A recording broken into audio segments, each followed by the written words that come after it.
reciprocated. Can I be your kisser? But to me, I won't wait. I have all that I need in my job. If not for job, I for don't die. From Africa's broadcast capital to the furthest corners of the globe, this is Rise and Shine. Every weekday mornings on Channel Africa.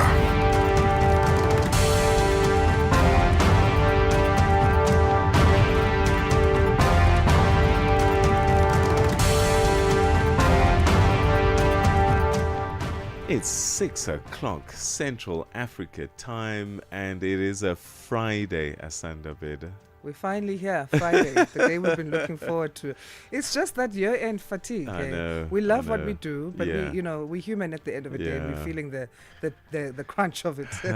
Good morning, everyone. Yes, happy Friday, everybody. Thanks so much indeed for joining us right here on Channel Africa Radio, where we bring you the African perspective, broadcasting, as always, from our studios in Johannesburg, South Africa, on the internet at www.channelafrica.co.za. But you can also catch us on all our social media pages. Just look for Channel Africa and you'll find us there. And also on your mobiles, you can go into your app store, look for SABC Plus and Channel Africa, and then you can take us wherever you go. Absolutely. That's the beauty of technology. And you can also see us as we are on TV, as you hear us, on radio, because we are live streaming, as Peter said. My name is Asanda, Beda. We're together for the next 3 hours. We'll be looking at the Nelson Mandela Foundation. They've lent their voice in terms of the crisis happening in Sudan's Al-Fasher, that city that was under or has been under siege by the Rapid Support Forces. And of course, you can imagine the dire situation that's painting. And we spoke about the famine situation there as well, over and above the killings, the tortures, the rapes that are taking place.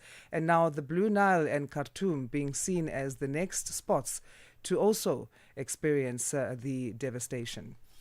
And we're also looking at the story of 153 Palestinian refugees that landed in Johannesburg, largest airport in South Africa. And they had some challenges getting into the country because some of their passports were missing and some were missing critical stamps. And we believe that it is largely due to the Israeli government withholding those stamps, but the South African government did allow them in, and we'll get to the bottom of that story. They were helped to arrive by that humanitarian organization, Gift of the Givers. All of that still to come, but first... Yes, the news with Jwalani Tulongwepe and Fikile Lingwati will give us highlights from the world of sports. SABC News. The African perspective. Thank you, Asanda. Good morning. Zimbabwean politician Job Sikala and his uncle Alexander Tema have been granted $584 bail each by the Pretoria Magistrates Court in South Africa. The pair face a charge of being in possession of explosives. They were arrested last week while en route to Zimbabwe. Ditaba Tsotetsi has the story.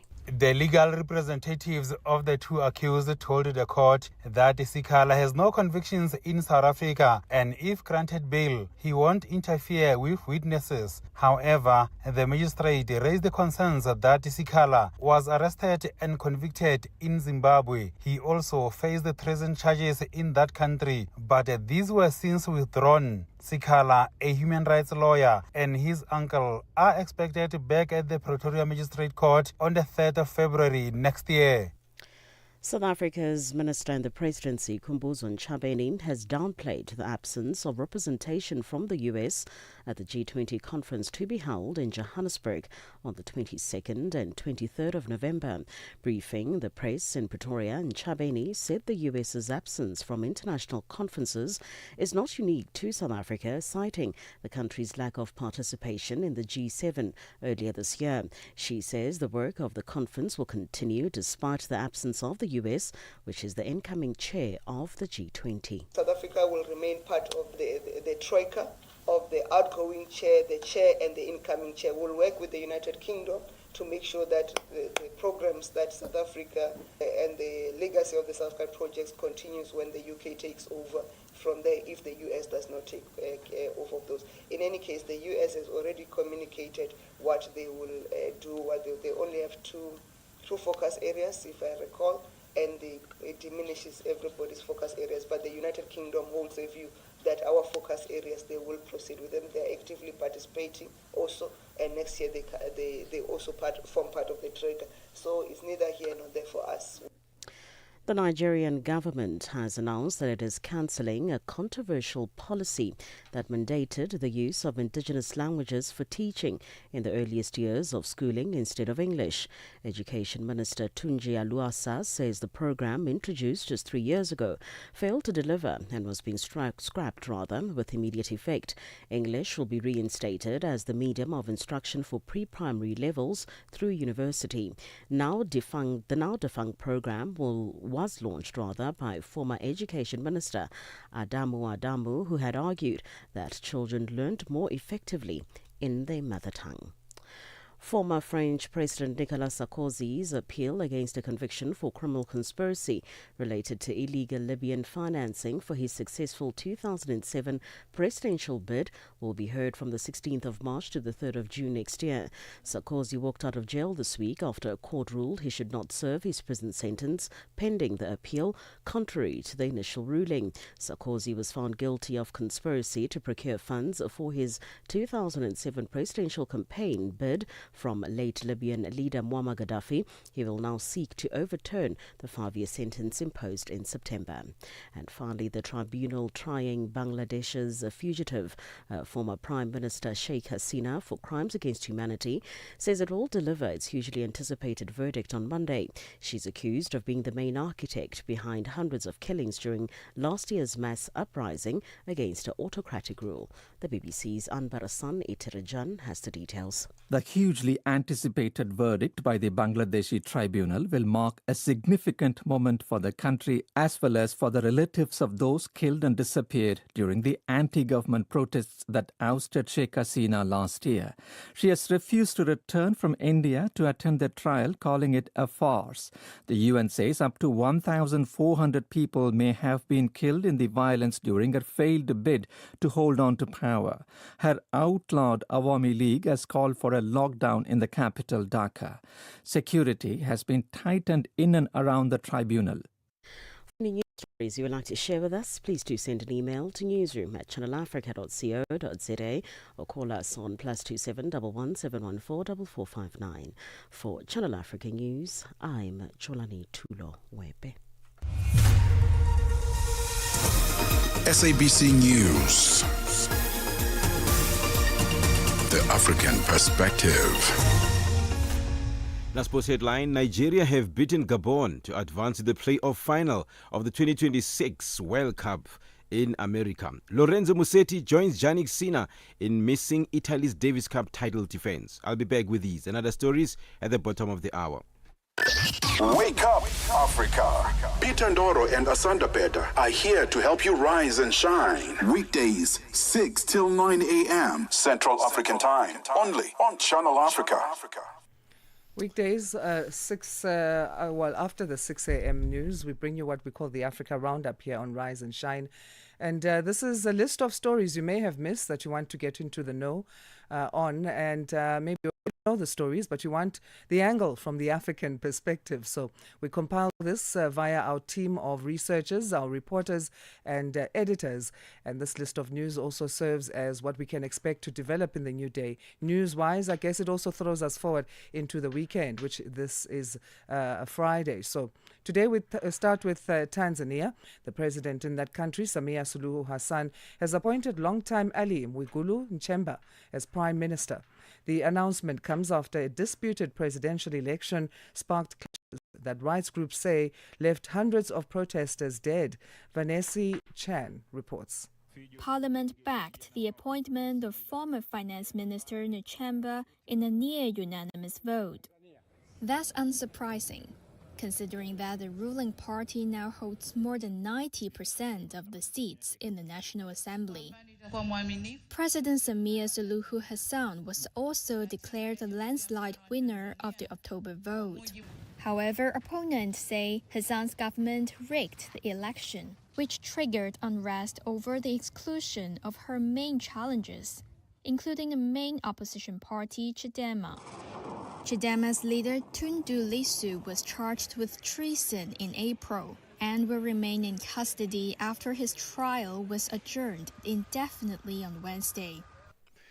The 7th Transform Africa 2025 concludes today in Conakry, Guinea. Over 3 days, the event has brought together visionary leaders, innovators and distinguished delegates to discuss the theme Artificial Intelligence for Africa, Innovate Locally and Impact Globally. The summit has seen high-level participation, including Rwanda's President Paul Kagame. Artificial intelligence, the theme of this year's conversation, is a case in point. For Africa, success will not only depend on how quickly we deploy this new tool, but also on which problems we choose to apply it to. Those tailored to our context and development needs will bring the maximum gains to our human capital. For Rwanda alone, artificial intelligence is expected to contribute 5% to our GDP. The European Union has pledged 2 billion euros to develop the Lobito Corridor. Speaking at the EU-Zambia Lobito Corridor Business Forum in Lusaka, EU Commissioner for International Partnerships, Joseph Sikela, described the corridor as a strategic, sustainable investment that offers mutual benefits for both the region and European partners. The European Union and its members have mobilized 2 billion euros to expand the existing corridor. Our end goal, as all of you know,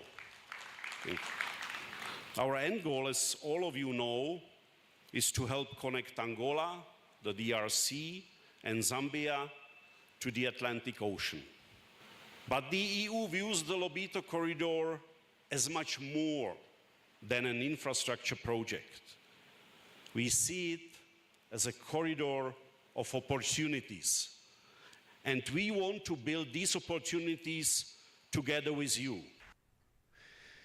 The United States has overtaken China as Africa's largest source of foreign investment, and that's according to official data analyzed by the China-Africa Research Initiative at Johns Hopkins University.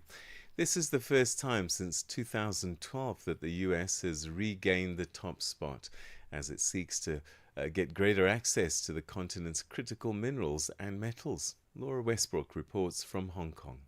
The US has been working overtime to try and create an alternative supply chain so they're no longer dependent on China, inking rare earth deals in recent months with nations including Saudi Arabia, Australia and Malaysia.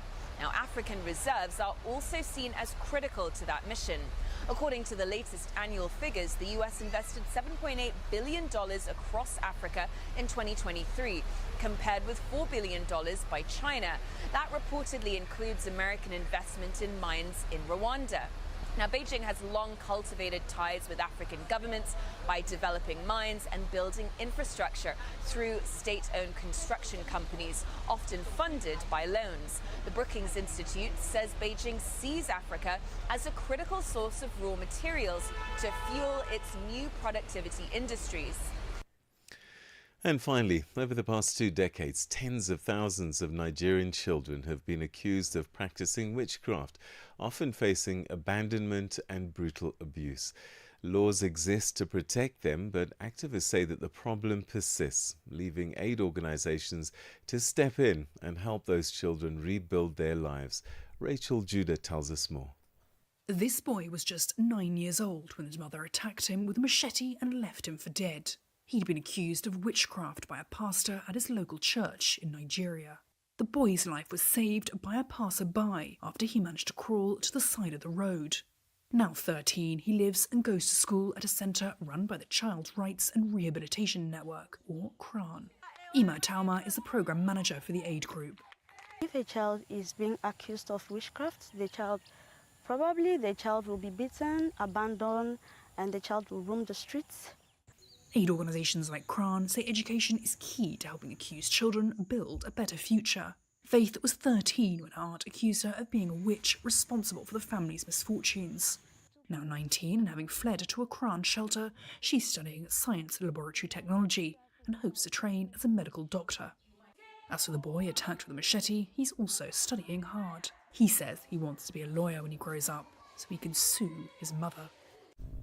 That's how we wrap up today's edition of the Africa Roundup. We'll do this again on Monday after the 6 a.m. news. And of course, there's more stories coming up on Rise and Shine. Celebrate generosity. Celebrate you. Channel Africa. Life with gratitude. Visit our new website or download our new app today. A atenção do mundo está em Johannesburg.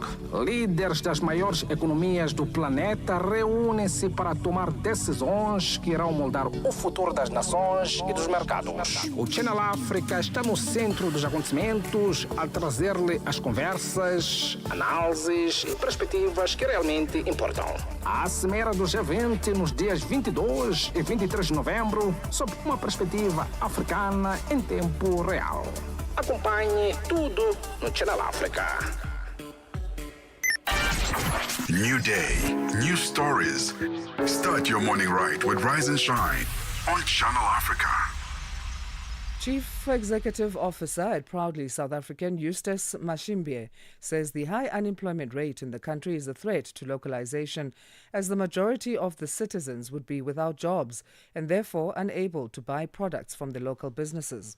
Mashimbie was speaking at the Business B20 Roundtable hosted by Absa Bank at their head office in Johannesburg, South Africa. The roundtable comes as world leaders prepare to descend on South African shores to attend South Africa's, or Africa rather's, first ever G20 summit next week. Tuto Ngobeni compiled this report.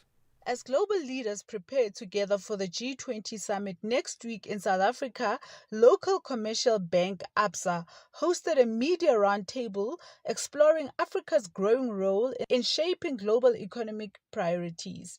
The discussion examined how trade finance can drive inclusive growth, regional integration, and sustainable development across the continent. Ari Rautenbach, Absa CIB's managing executive, sector head for agriculture, spoke on the trends that are impacting the continent's agricultural sector, with climate change and geopolitical developments at the top. I think if you look at some of the trends, the food security must be top 3, top 5 of any government at the moment. You could start with climate. It's a sector that's directly impacted by climate. 2022 in Africa, the estimation is that about $8 billion was lost due to climate. That could go to 60 billion by 2030 if we don't make plans.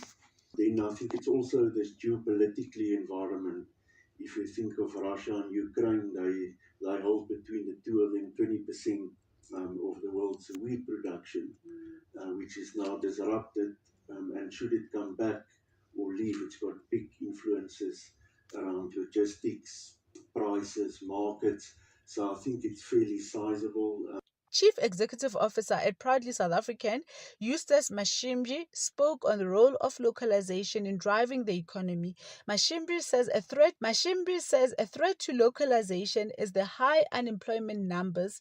If not addressed, could lead to more people without jobs, resulting in the lack of a customer base for the local entities. But there's also a greater responsibility to ensuring that you halt in some way the growing unemployment numbers, because the conversation that we continue to have with some of these companies is that who are going to be your customers? If more and more of us fall out of employment, who's going to be able to afford the product that you take to market? Bohani Hlongwane, also from ABSA, says access to information is a challenge for business growth in Africa.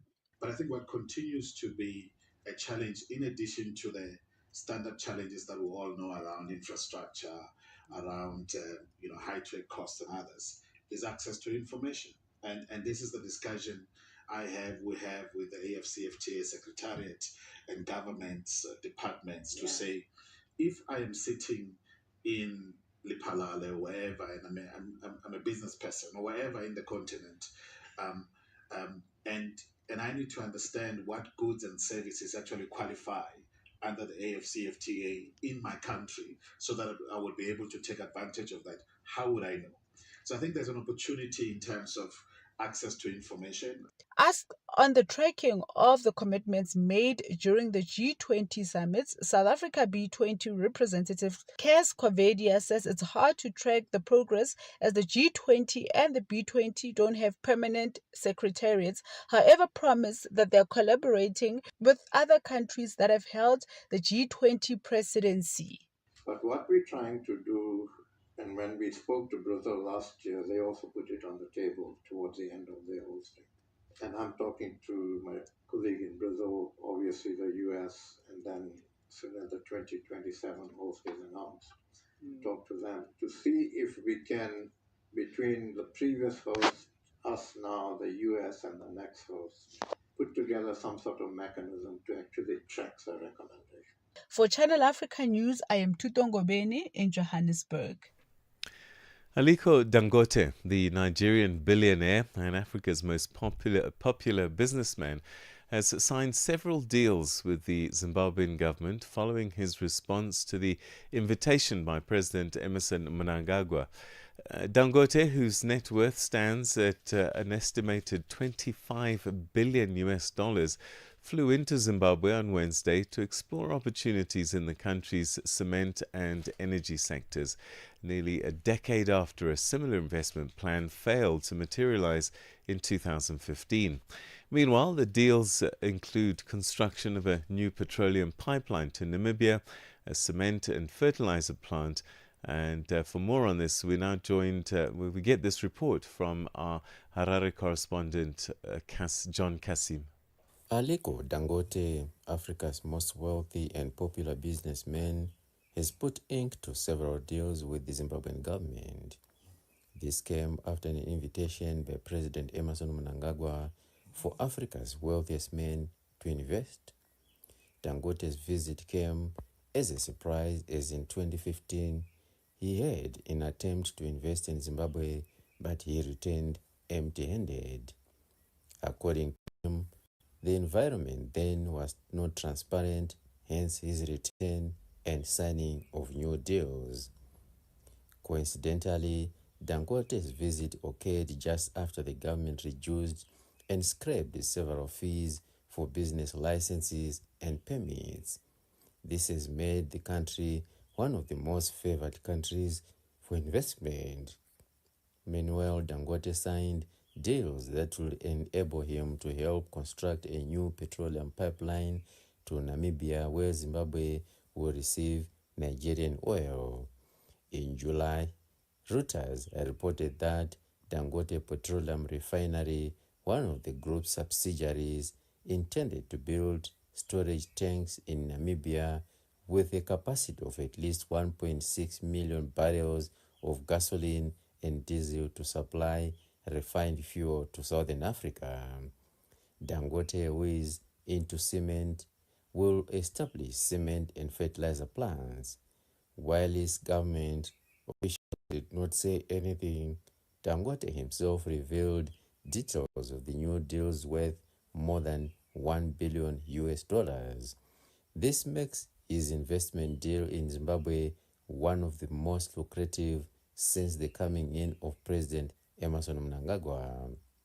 I've just actually signed an agreement between Zimbabwe and the Dangote Group to do various investments in various sectors, some of which, of course, in the broader in cement, some of it in power generation, some of it in pipeline to bring petroleum products. You know, we're in the business of producing oil. We have the largest refinery in the world, single lane in Nigeria, and we want to bring it to Walrus Bay and then pipe down here. So there are a couple of other investments which we're looking at.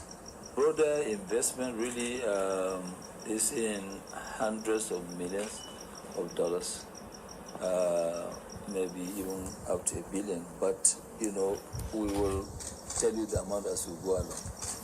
But really, it will be over $1 billion because of the pipeline. Dangote said Zimbabwe's business environment had improved significantly since his last visit. Oh yeah, there are quite a lot of change between that time when we came and now. Government is solid. There is a lot of transparency, and also when you look at what His Excellency has actually done in terms of turning the economy around, that really gave us the confidence that, look, this is the right time for us to come and invest. And it's like somebody, when you pass exam, people have to give you a good mark. So His Excellency has passed that exam, and that's why we're here, to make sure that we give him a very big mark to come and invest. In Harare, Zimbabwe, for Channel Africa News, this is John Kasim. Let's go to Botswana now, where the agricultural department in that country has embarked on a program aimed at boosting its beef and milk sector's productivity through extension support. The intervention will help to increase the Southern African country's national cattle herd from the current 1.7 million to 5 million by 2030, as well as increasing local milk production. Botswana's national cattle herd has declined from 3 million in the 1970s. Agriculture, that remains the mainstay of Botswana's rural economy and an imperative for national food security, has been identified as a sector that lays out economic transformation with the greatest prospects. Channel Africa's Shingirai Matondo reports from Gaborone in Botswana. Delivering the 2025 State of the Nation address SONA recently, President Duma Boko said the intervention is aimed at ensuring attainment of food security, rural development and agro-processing opportunities. He said Botswana needs to raise agriculture's contribution to gross domestic product GDP from the present levels of 2% to at least 6% in the immediate term. Boko said the sector is already undergoing a bold transformation aimed at boosting productivity, creating jobs and strengthening food security. Recently, government completed a mission to Brazil to secure the importation of at least 1,000 Girolando cattle to kickstart this expansion. Milk Valley has secondary and tertiary capabilities missing in the value chain. This is what we are addressing. We are finalizing the requisite import protocols and negotiating technical partnership agreements with sellers to ensure the successful commencement of the project. These partnerships will support us over the next 2 years by facilitating skills transfer to Botswana, who will be directly employed on the project. For several years, Botswana's progress in growing its livestock production was stalled due to the prevalence of foot and mouth disease (FMD) in neighboring countries like South Africa and Zimbabwe, which prevented the importation of biological assets. In response, Botswana launched in August 2025 a program aimed at boosting beef sector productivity through extension support, animal health inspections, reproductive diagnostics, artificial insemination, and farmer training in sustainable livestock management. Currently, our local production capacity for milk and related products stands at 13%, and we are targeting an increase to over 60% by next year, from 13% to 60%. Those are huge orders of magnitude to which we've committed ourselves, targets. On milk production, we've developed a focused strategy for the dairy sector through Milk Valley, a wholly owned subsidiary of the Botswana Development Corporation. Recognizing that feed availability is essential for successful dairy operations, Boko said the Southern African countries is finalizing guidelines for outgrower program to engage contract farmers around the southern part of the country in support of this project. Government will also target communal farmers as part of achieving the 5 million herd target through restoring rangelands and improving profitability and access to premium markets. According to Boko, Botswana is identifying other regions across the country for potential expansion once a sustainable business model is firmly established. Reporting for Channel Africa from Gaborone here in Botswana, this is Shingre Madondo. All right, still to come on the show today on Rise and Shine, we take a look at what the Nelson Mandela Foundation has to say about the situation in Al-Fasher in Sudan and the humanitarian situation that is deteriorating there. And then, of course, we'll be later on. It's Friday, so we bring you what's happening in the world of arts and culture and entertainment as we get our arty beat. But lots more to come in between those stories. So stay with us and get in touch with us at Channel Africa 1. That's our handle on our various social media platforms. Let's say good morning to Dwalani Tulongwepe now. It's 6:30 Central African time, and she has our news headlines. SABC News. Headlines. The African Perspective. Thank you, Asanda. Good morning. Making headlines. The 153 Palestinians who travelled to South Africa as asylum seekers have finally disembarked after spending nearly 12 hours on the tarmac at the OR Tambo International Airport in Johannesburg. Zimbabwean politician Job Sikhala and his uncle Alexandra Tema have been granted $584 bail each by the Pretoria Magistrates Court in South Africa. The pair face a charge of being in possession of explosives. And finally, the BBC has apologized to Donald Trump for the way a news program edited a speech he gave on the day of the US Capitol riots. I will have details on these and other stories at 7 o'clock. SABC News. Headlines. The African Perspective. Right, it's a Friday, which means a weekend of sport is upon us. And I suspect there's just going to be lots of international football matches taking place this weekend. Well, let's find out from the man who knows, Figile Lingwati. Good morning. Sports on Channel Africa. The African Perspective. Good morning, Peter. And we begin with those international football matches. Nigeria advanced to the final of the African playoffs for the 2026 FIFA World Cup following a dramatic 4-1 win over Gabon after extra time. Chidera Ejuge and Victor Osimhen struck in the first period of added time after the match in Rabat had ended 1-1 after 90 minutes.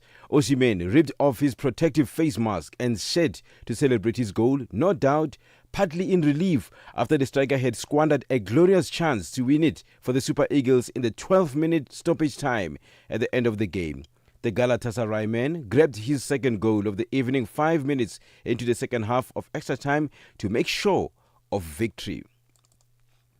MC Alger coach Rulani Mokoena has identified St. Eloi Lupopo as the potential surprise package in the CAF Champions League group, which also includes Mamelodi Sundowns and Al Hilal. Lupopo, led by 38-year-old coach Guy Bukasa, stunned Orlando Pirates in the preliminary rounds, advancing on aggregate over 2 legs, a result that has drawn attention across the continent. Speaking exclusively to South African Football Journalists Association, Mokoena said Lupopo's victory over one of Africa's most experienced clubs has positioned them as dangerous underdog heading into the group stage. Not a lot is spoken about Limpopo, and I think those are the 2 big games for all 3 of the teams that we speak about, because they beat Orlando Pirates. We know the pedigree of Pirates. We know Pirates this season. You see in the league their performances, and they beat Pirates convincingly in Congo. And I watched the game. I watched even the game in Orlando, and they will be a very, very difficult team. They are well coached. The Algeria club were eliminated by Orlando Pirates in the quarterfinals last season, and Mukwena says his target is to get them even further. That's the story of the Champions League. You've got to be able to be there.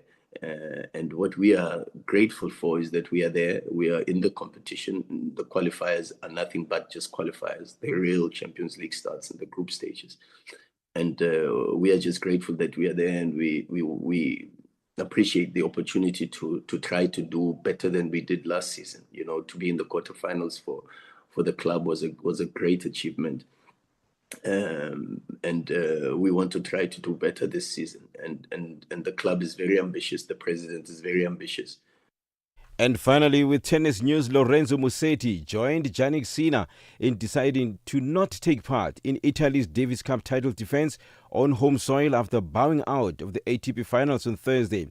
World number 9, Musetti is Italy's second highest ranked player after Sinner, and his decision pulling out comes only a few days before the final 8 begins in Bologna on Tuesday. Musetti and Sinner were key to Italy winning its first Davis Cup since 1976, 2 years ago, and a successful title defense in 2024.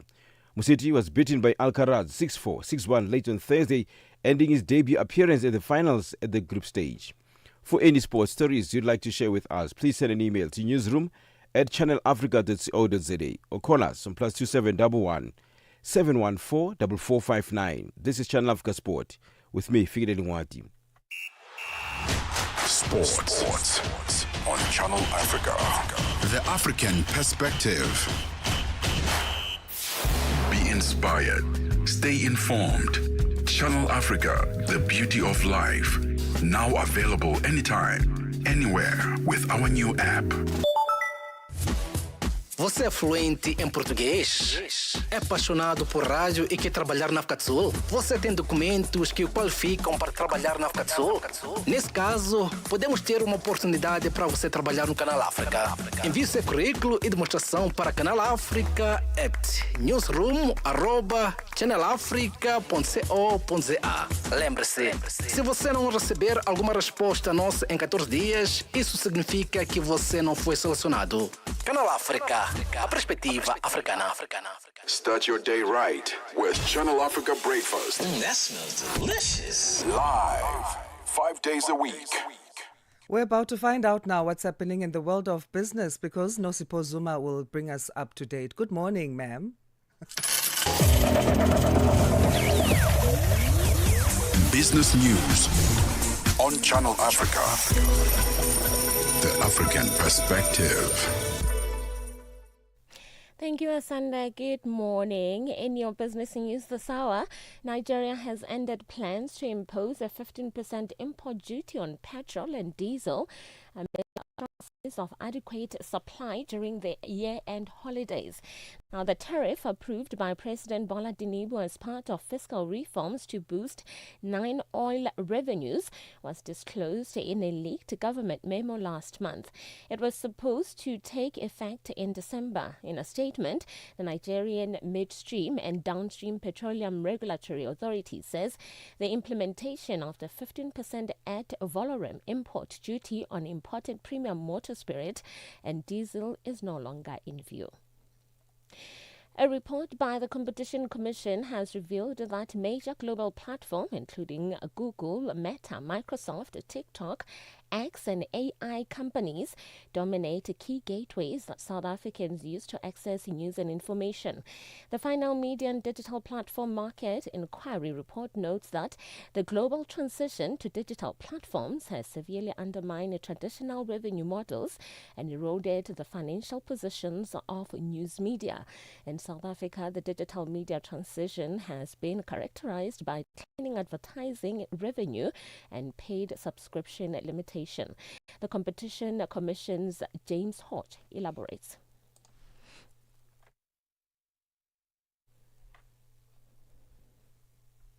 To to themselves generate revenue. And so the recommendations and remedies that we've agreed with the platforms is really to try find ways that the media can raise their revenue generation and improve how much revenue they get from digital news that they distribute through social media search and other avenues. Discovery Bank is set to become the first lender in South Africa to integrate crypto into its mobile platform, allowing customers to trade cryptocurrencies directly in its banking app from December. The feature is being launched in partnership with London-based crypto exchange firm Luno. It will allow clients to link their existing accounts to the Discovery digital banking app and buy, hold, and sell crypto assets like Bitcoin and Ethereum. Chandu Waligeg reports. In a statement, CEO of Discovery Bank, Halton Kalner, mentioned how the financial world is evolving fast, with crypto assets having matured to become more accessible. The bank, launched in 2021, delivered its first profit during the second half of its financial year, ended June 30. Its competitors include the likes of Absa Bank, First Rand, First National Bank, Standard Bank, Capitec, and Old Mutual Bank. Official figures from UK's Office for National Statistics have shown that growth in the UK economy slowed to 0.1% in July to September period as car production slumped. The figure was below the 0.2% predicted by analysts and is a blow to Chancellor Rachel Reeves, who has repeatedly said growth is her top priority less than 2 weeks ahead of the budget, in which she is widely expected to raise taxes. And finally, government departments in the United States are preparing to reopen after President Donald Trump signed a bill to end the longest shutdown in U.S. history. The short-term budget comes into force after both houses of Congress voted to approve the package. Now, Democrats have been refusing to reopen government unless Trump agreed to extend health insurance subsidies. The BBC's Sean Dilly reports. The Democrats not all thrilled with the deal. Many Democrats in the past few days, they've said they have to come together as a country and not in the narrow political interest. Read between the lines there, that means they've been lobbied by an awful lot of federal workers in their constituencies, telling them that they simply cannot cope without having any money in their bank accounts. This funding for most departments is going to run out at the end of January, so you can bet your bottom dollar there's going to be some ongoing dialogue. Your financial indicators: $1 US in Nigeria is trading at 1,000 naira 438, and Botswana is 13.43. Kenya, the dollar is trading at 128 shilling 21, and in Zambia it's 22 kwacha 46. The BRICS countries: $1 in Brazil is trading at 5 real 28. Russia is 81 rubles 15. India is 88 rupees 59, China at 7 yuan 12, and in South Africa $1 is trading at 17 rand 11. $1 is trading at 76 pence to the British pound and 86 to the euro. Looking at commodities, gold is trading at $4,204 and platinum at $1,602 per ounce. And the price of Brent crude oil is at $64.44 a barrel. Now, for any business news stories you would like to share with us, please send an email to newsroom@channelafrica.co.za or call us on +27 11 714 4459. For Channel Africa Business, I'm Nusi Posuma.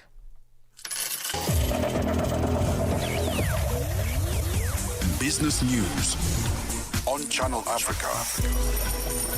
The African Perspective.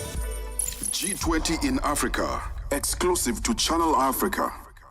Our G20 fact for this Friday morning. Did you know that the G20 is an informal forum for dialogue and coordination, not a treaty-based international organization with legally enforceable rules?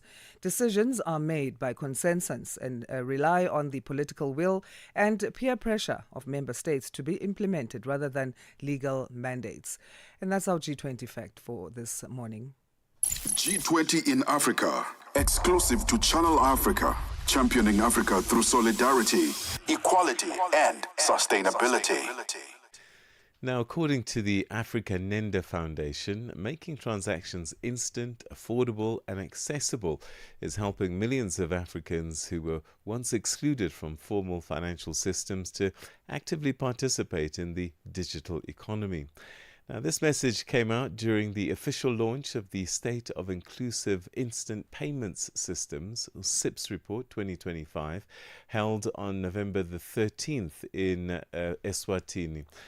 This in partnership with the Central Bank of Eswatini, the World Bank, as well as the United Nations Economic Commission for Africa, UNECA. Channel Africa economics reporter Innocent Samosa was there and tells us more.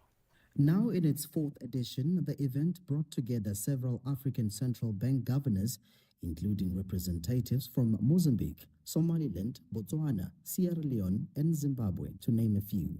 Those behind the report says it seeks to provide data-driven insights to help policymakers, regulators, and industry leaders shape a more inclusive and connected financial ecosystem across the continent. But what will define Africa's future in the digital space, and how far are we as a continent in dealing with cross-border payments?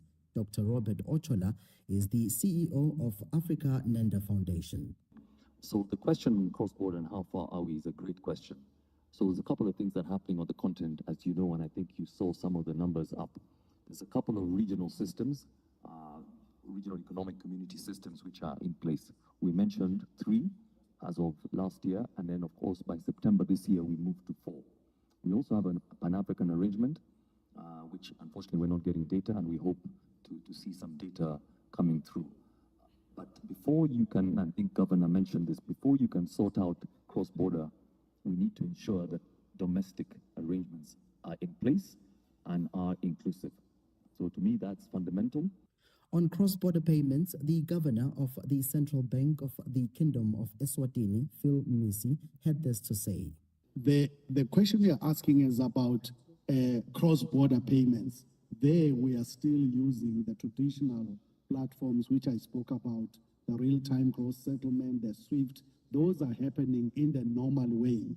But where we are focusing on now is ensuring that payments locally are instant. And in our case, they are within a minute. You can now pay somebody between Momo and the bank to a Momo account, etc., etc. As of 2024, Eswatini's gross domestic products was estimated at around $5 billion. However, the governor says digital literacy and unemployment continues to pose a long-standing challenge for the nation. I think we need to be humble enough to learn from others, adopt and adapt those practices, those strategies, so that we don't reinvent the wheel. The challenge with African countries is to operate in isolation.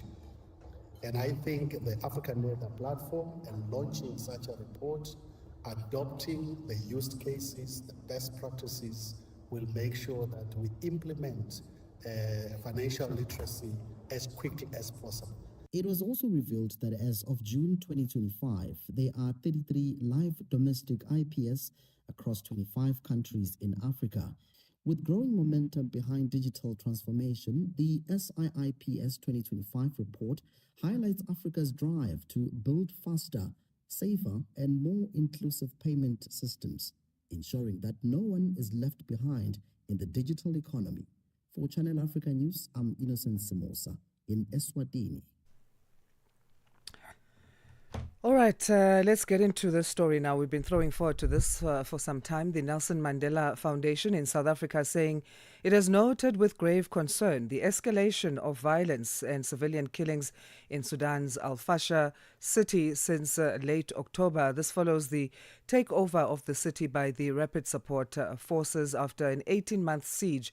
It says it notes reports received by the United Nations Human Rights Office of summary executions, mass killings, rapes, attacks against humanitarian workers, looting, abductions, and forced displacement that have been carried out. To talk to us further about this situation, we're joined on the line by Lutfia Suleiman, who is Senior Researcher in the Dialogue and Advocacy Department at the Nelson Mandela Foundation. Lutfia, a very good morning to you and thank you for making time. Hi, good morning, and thank you very much. Our pleasure. So, as the Nelson Mandela Foundation, you note the escalation of violence and civilian killings in Al Fasher. What is of particular concern to you as a foundation in terms of what you've seen and what you're hearing, especially from the UN? Well, of course. So let me just start by prefacing that, for the last few months, hearing the news about Sudan, the foundation has been engaging with the Sudanese community based here in South Africa and in other parts of the world to understand what has been happening in Sudan, including what has been happening in Al Fasher in the last month. And so our statement is really a reflection of what has emerged from those engagements. And that is to say that, it's really Sudanese voices that need to be centered in this. And our statement is just elevating what has been coming out of these ongoing discussions. Having said that, of course, what we hear is that there needs to be an end to conflict. And what has emerged quite strongly for the foundation is that while there are, of course, immediate actions needed in the now to end the conflict, in the longer term, we do need to understand what are the root causes of the conflict. So, of course, in the now, we are calling for a ceasefire. We are calling for pressure to be applied by the international community to ensure that it is lasting and that it is a binding ceasefire. But we also recognize that the weapons, for example, being used in Sudan's war are not being made in Sudan. And so there's that element of addressing what foreign actors are doing, how weapons are getting into the country to really ensure that the scale of what we are seeing now is addressed. And then lastly, I think, we must also start to ask the question around who benefits from war. Who benefits when Sudan is destabilized and what is actually at stake? We know that Sudan is a country of immense resources. We know that there's fertile agricultural land in Sudan. We know that Sudan has gold. We know that there's port access at stake. And so for us, in the longer term, it's really around getting people to ask these questions around who benefits from war and what can we do about it so that people on the ground and citizens and civilians on the ground don't end up taking the brunt of other people's wars. So that's what you believe will end the war in Sudan, a ceasefire and the international community stepping forward, ensuring that weapons are not being supplied into the country. Yes, that's right. There's also the question of what the UN is doing. I think what we see is that the UN efforts are important, but not nearly sufficient. I think what we've been seeing is that there's bureaucratic caution, and political divisions within the Security Council that have limited the UN's capacity to act decisively. As the statement mentioned, we welcome the extension of the fact-finding mission. We're calling for the UN to ensure free and protected movement, as well as the distribution of aid into the affected areas. Again, we've calling on the international community to force foreign actors that are fueling the conflict to end their support for the groups that are responsible for the gross human rights violations and the crimes against humanity. But the mass killings in Al Fasher, they're just one example of ongoing massacres. There have been multiple massacres over the past 2 years. And so what has been conveyed to us by those who are working on humanitarian and human rights issues is that there is perhaps a need to focus more on concrete action and not just presence in Sudan. It is becoming evident in many wars and conflicts that humanitarian law is no longer being respected. So what should be done on that front, in your view? I think we need to rebuild the cost of impunity. We see wars and war crimes being committed because the perpetrators believe there will be no consequence. I think that international justice mechanisms like the ICC need to obviously be strengthened. And we also need to explore mechanisms for accountability. And this is where movements and solidarity have also become important for us as the foundation as a means of raising awareness and lobbying for action. War is crippling our continent of Africa, which is already on its knees, and mostly because of leaders that do not want to respect democracy. Example being the recent Tanzanian elections. That's a topic we've been talking about. It keeps developing in terms of what's coming out there in the numbers of people that have been killed in anti-election result protests.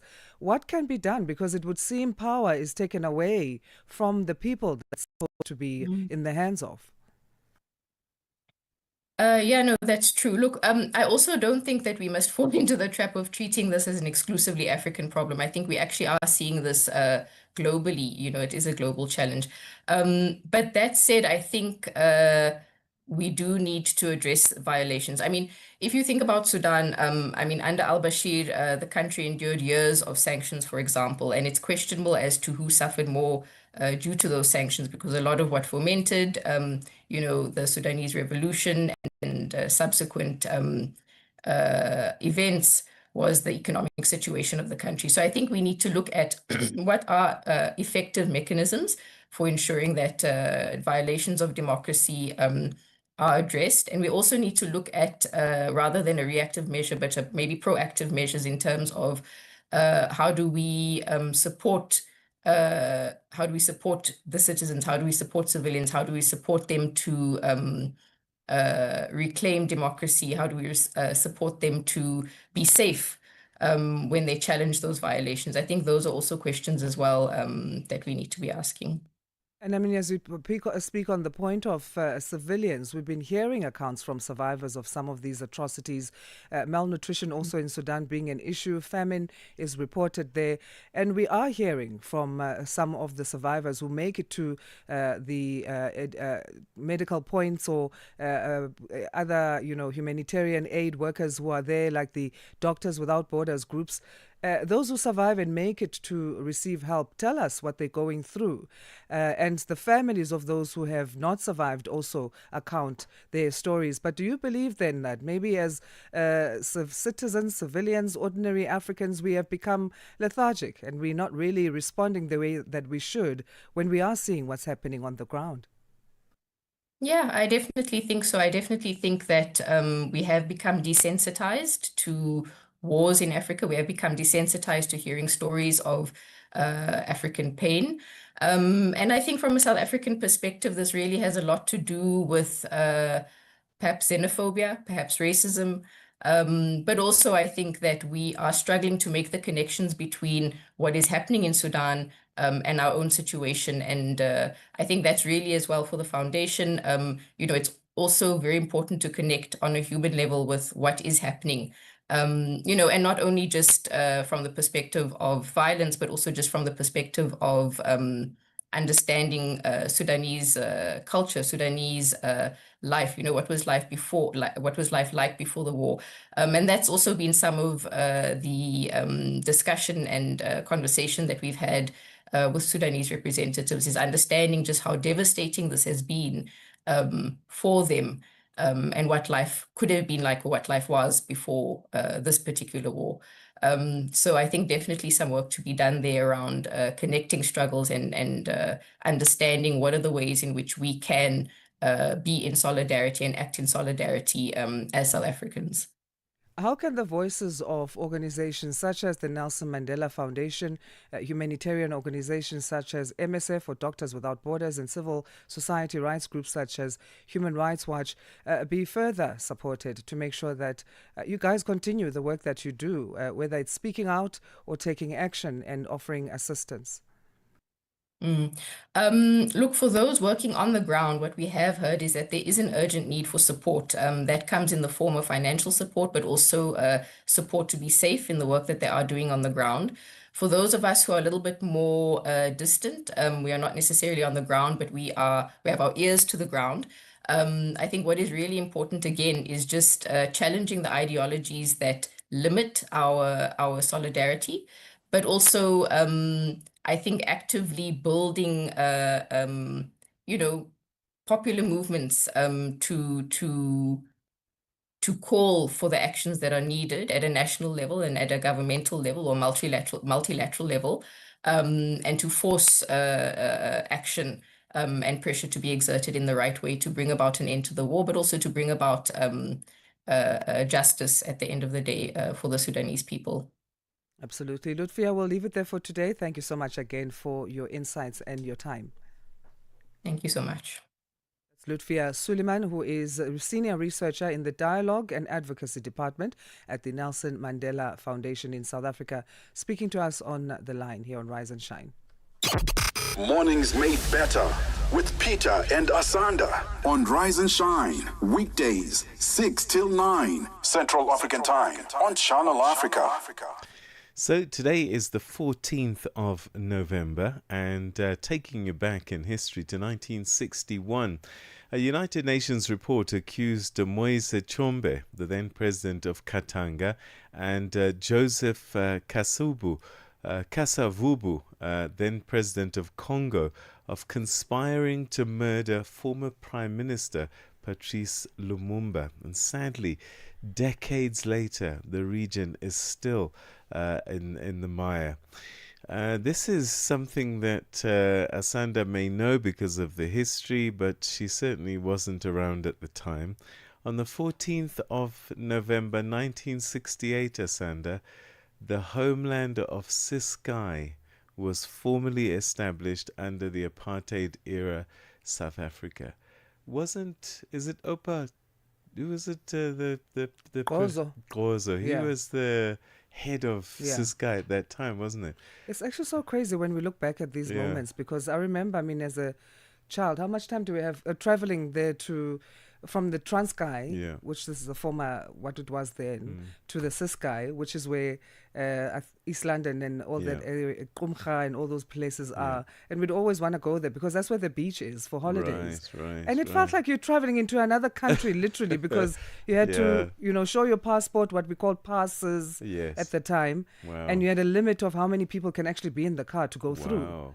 In your own country, just to go to the beach as kids and family. Everybody spoke the same language, same culture, same language, history. and everything. People who look exactly like us are asking us. Well, it was the white Afrikaners who were in charge of apartheid who were asking for the passports, but the people that were living in the areas were exactly like us, speaking the same language. From Africa's broadcast capital to the furthest corners of the globe, this is Rise and Shine, every weekday mornings on Channel Africa.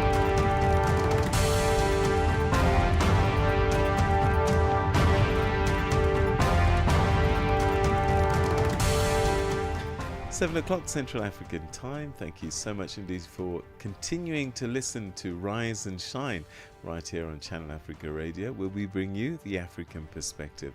Broadcasting from our studios in Johannesburg, South Africa on www.channelafrica.co.za. My name is Asanda Beda, and you are Peter Ndoro. Yes. Of course, we are live from Johannesburg, as Peter says, and we'll be looking at that Palestine refugee story in this hour. They landed in OR Tambo Airport. There were some challenges, and there's controversy around why some of their passports did not get the exit stamps they needed to adhere to South African immigration law. And also, diabetes is the day that we look at in terms of bringing awareness on that. It's World Diabetes Day on this 14th of November. It was almost the Friday the 13th. Oh, yeah. It would have been something else that we're talking about today. To some degree, I think. Do you know what? I'm not, but I don't take chances. Yeah. so then a little bit. So I don't walk under ladders, even though I'm not really sure that it will do anything anyway. All right, let's get our news first, though. We'll get into those stories and more, of course. Here's Jolani Tulongwepe at 7:01 Central African Time. SABC News. The African Perspective. Thank you, Asanda. Good morning. The 153 Palestinians who travelled to South Africa as asylum seekers have finally disembarked after spending nearly 12 hours on the tarmac at the OR Tambo International Airport in Johannesburg. The Border Management Authority initially refused them entry into South Africa because they could not indicate the duration of their stay or the address of accommodation in the country. The travellers also did not have the customary departure stamps in their passports. However, Gift of the Givers, who facilitated the humanitarian effort, gave its commitment to accommodate accommodate the travellers. Following this verification, they were allowed to enter the country. By the time of admission, 23 of the 153 travellers had already transferred from South Africa to their final destinations. The remaining 130 passengers were processed and will be required to adhere to all conditions of entry. Zimbabwean politician Job Sikhala and his uncle Alexander Tema have been granted $584 bail each by the Pretoria Magistrates Court in South Africa. The pair face a charge of being in possession of explosives. They were arrested last week while en route to Zimbabwe. Ditaba Tsodetsi reports. The legal representatives of the two accused told the court that Sikhala has no convictions in South Africa and if granted bail, he won't interfere with witnesses. However, the magistrate raised the concerns that Sikhala was arrested and convicted in Zimbabwe. He also faced treason charges in that country, but these were since withdrawn. Sikhala, a human rights lawyer, and his uncle are expected back at the Pretoria Magistrate Court on the 3rd of February next year. South Africa's Minister in the Presidency, Khumbudzo Ntshavheni, has downplayed the absence of representation from the US at the G20 conference to be held in Johannesburg on the 22nd and 23rd of November. Briefing the press in Pretoria, Ntshavheni said that the US's absence from the international conferences is not unique to South Africa, citing the country's lack of participation in the G7 earlier this year. She says that the work of the conference will continue despite the absence of the US, which is the incoming chair of the G20. South Africa will remain part of the troika of the outgoing chair, the chair and the incoming chair. Will work with the United Kingdom to make sure that the programs that South Africa and the legacy of the South African projects continues when the UK takes over from there if the US does not take over of those. In any case, the US has already communicated what they will do. They only have two focus areas, if I recall, and it diminishes everybody's focus areas. But the United Kingdom holds a view that our focus areas, they will proceed with them. They're actively participating also, and next year they also form part of the trade. So it's neither here nor there for us. The Nigerian government has announced it is cancelling a controversial policy that mandated the use of indigenous languages for teaching in the earliest years of schooling instead of English. Education Minister Tunji Aluasa says the program introduced just 3 years ago failed to deliver and was being scrapped with immediate effect. English will be reinstated as the medium of instruction from pre-primary levels through to university. The now defunct program was launched by former Education Minister Adamu, who had argued that children learned more effectively in their mother tongue. The BBC has apologized to Donald Trump for the way a news program edited a speech he gave on the day of the U.S. Capitol riots. A BBC statement said the edited clip had given the mistaken impression that Trump had made a direct call for violent action. The broadcaster has, however, rejected his demand for final compensation, saying there are no grounds for a defamation claim. The BBC's Sean Dilly has the details. In their worldview, the BBC lawyers argue that there was no malice in it. Now, that's one of the key, what we call the elements that would need to be proved for defamation in the law as far as Florida is concerned. No harm to reputation, said the lawyers, because Mr. Trump won the election. And critically, in the United States, the threshold for defamation is much, much higher when you're talking about an opinion on a matter of public importance and political speech. So ultimately, if Mr. Trump and his legal team are not happy with it, it would be down to a court of law, and then both sides would have to litigate these points. For any news stories you would like to share with us, please do send an email to newsroom@channelafrica.co.za or call us on +27 11 714 4459. For Channel Africa News, I'm Cholani Tulo Wepe. SABC News. The African Perspective. In a sports headline, Proteas have won the toss and elected to bat first in the opening test against India. And Nigeria have beaten Gabon to advance to the playoff final of the 2026 World Cup. I'll be back with these and other stories at the bottom of the hour. Start your day informed, inspired, and entertained. Asanda and Peter bring you Rise and Shine. Weekdays, 6 till 9 a.m. Central African Time. Right, let's take a look at this story that's playing out in South Africa. A charter flight carrying more than 150 Palestinian refugees touched down in Johannesburg after hours of uncertainty at the OR Tambo International Airport. The group evacuated from Gaza with the help of the humanitarian organization Gift of the Givers was initially unable to disembark because of their passports not containing exit stamps, documents the organization says that Israeli authorities refused to issue. South Africa's government intervened overnight, clearing the way for the refugees to enter the country and begin the process of seeking asylum. Many of the arrivals include families, children, and individuals who've endured months of conflict and displacement. Well, to help us understand what happened behind the scenes and also the kind of support the refugees have been receiving, we're now joined by Dr. Imtiaz Suleiman, who's the founder and chairman of Gift of the Givers. Imtiaz, always good to talk to you. Thank you so much indeed for joining us. Morning, Peter. Good to see you again. So we have 153, I believe, Palestinian refugees, but there were challenges at the airport when the plane landed. Take us through some of the challenges and who was the originator, I think, of some of their travails? Well, first of all, we have to clear Gift of the Givers did not bring these refugees to South Africa. There's a back-end story to this. You know, this is the second plane. The first plane came in on the 28th of October, and no one knew about this. When you investigate with the passengers further, it's clear that Israel has got a process of ethnic cleansing, taking people out of Gaza at a high fee, paid for each family member to front organizations for Israel, move to Karam Shalom, to the Ramon Air Base. They don't even know where they're going to, which country. When you spoke to them, some said they were going to Indonesia, some said they were going to Malaysia. They didn't know they were coming to South Africa. All their clothes, their hygiene packs, everything, food was taken away from them by Israel, put on this plane to an unknown destination. They landed in South Africa, totally lost, nobody to receive them, not knowing where to go, one night accommodation, I have absolutely no idea. This is planned ethnic cleansing, and it's been playing out all over the world right now as investigations go on further.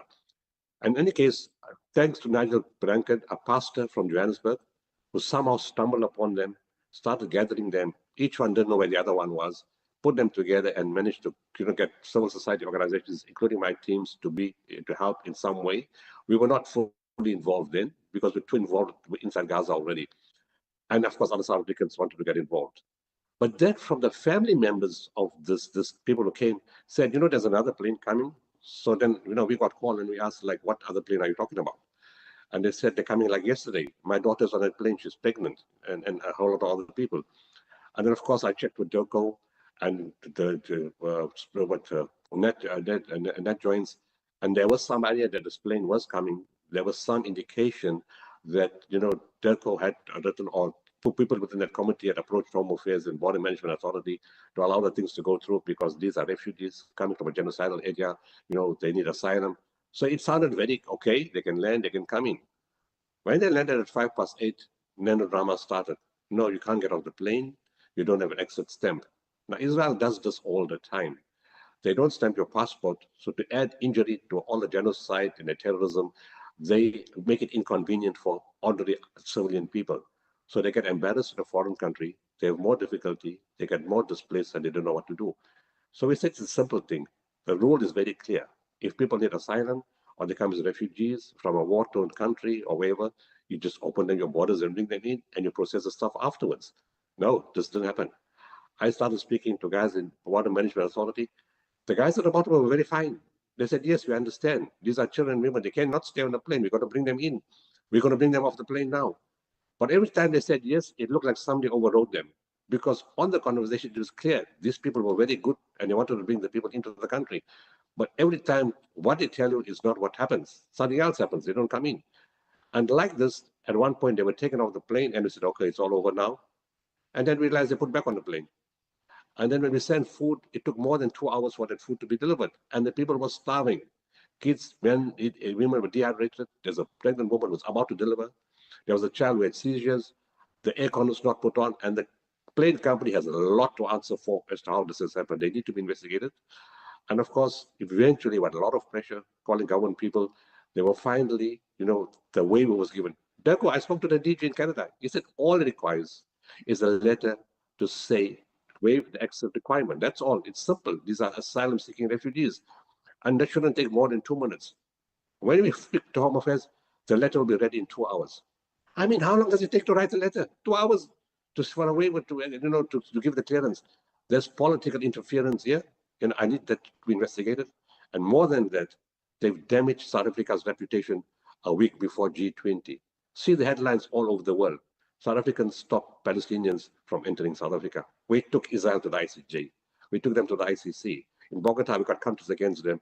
And we now shown as a country that stops them, somebody is interfering in the reputation of our country, and the president has to investigate this.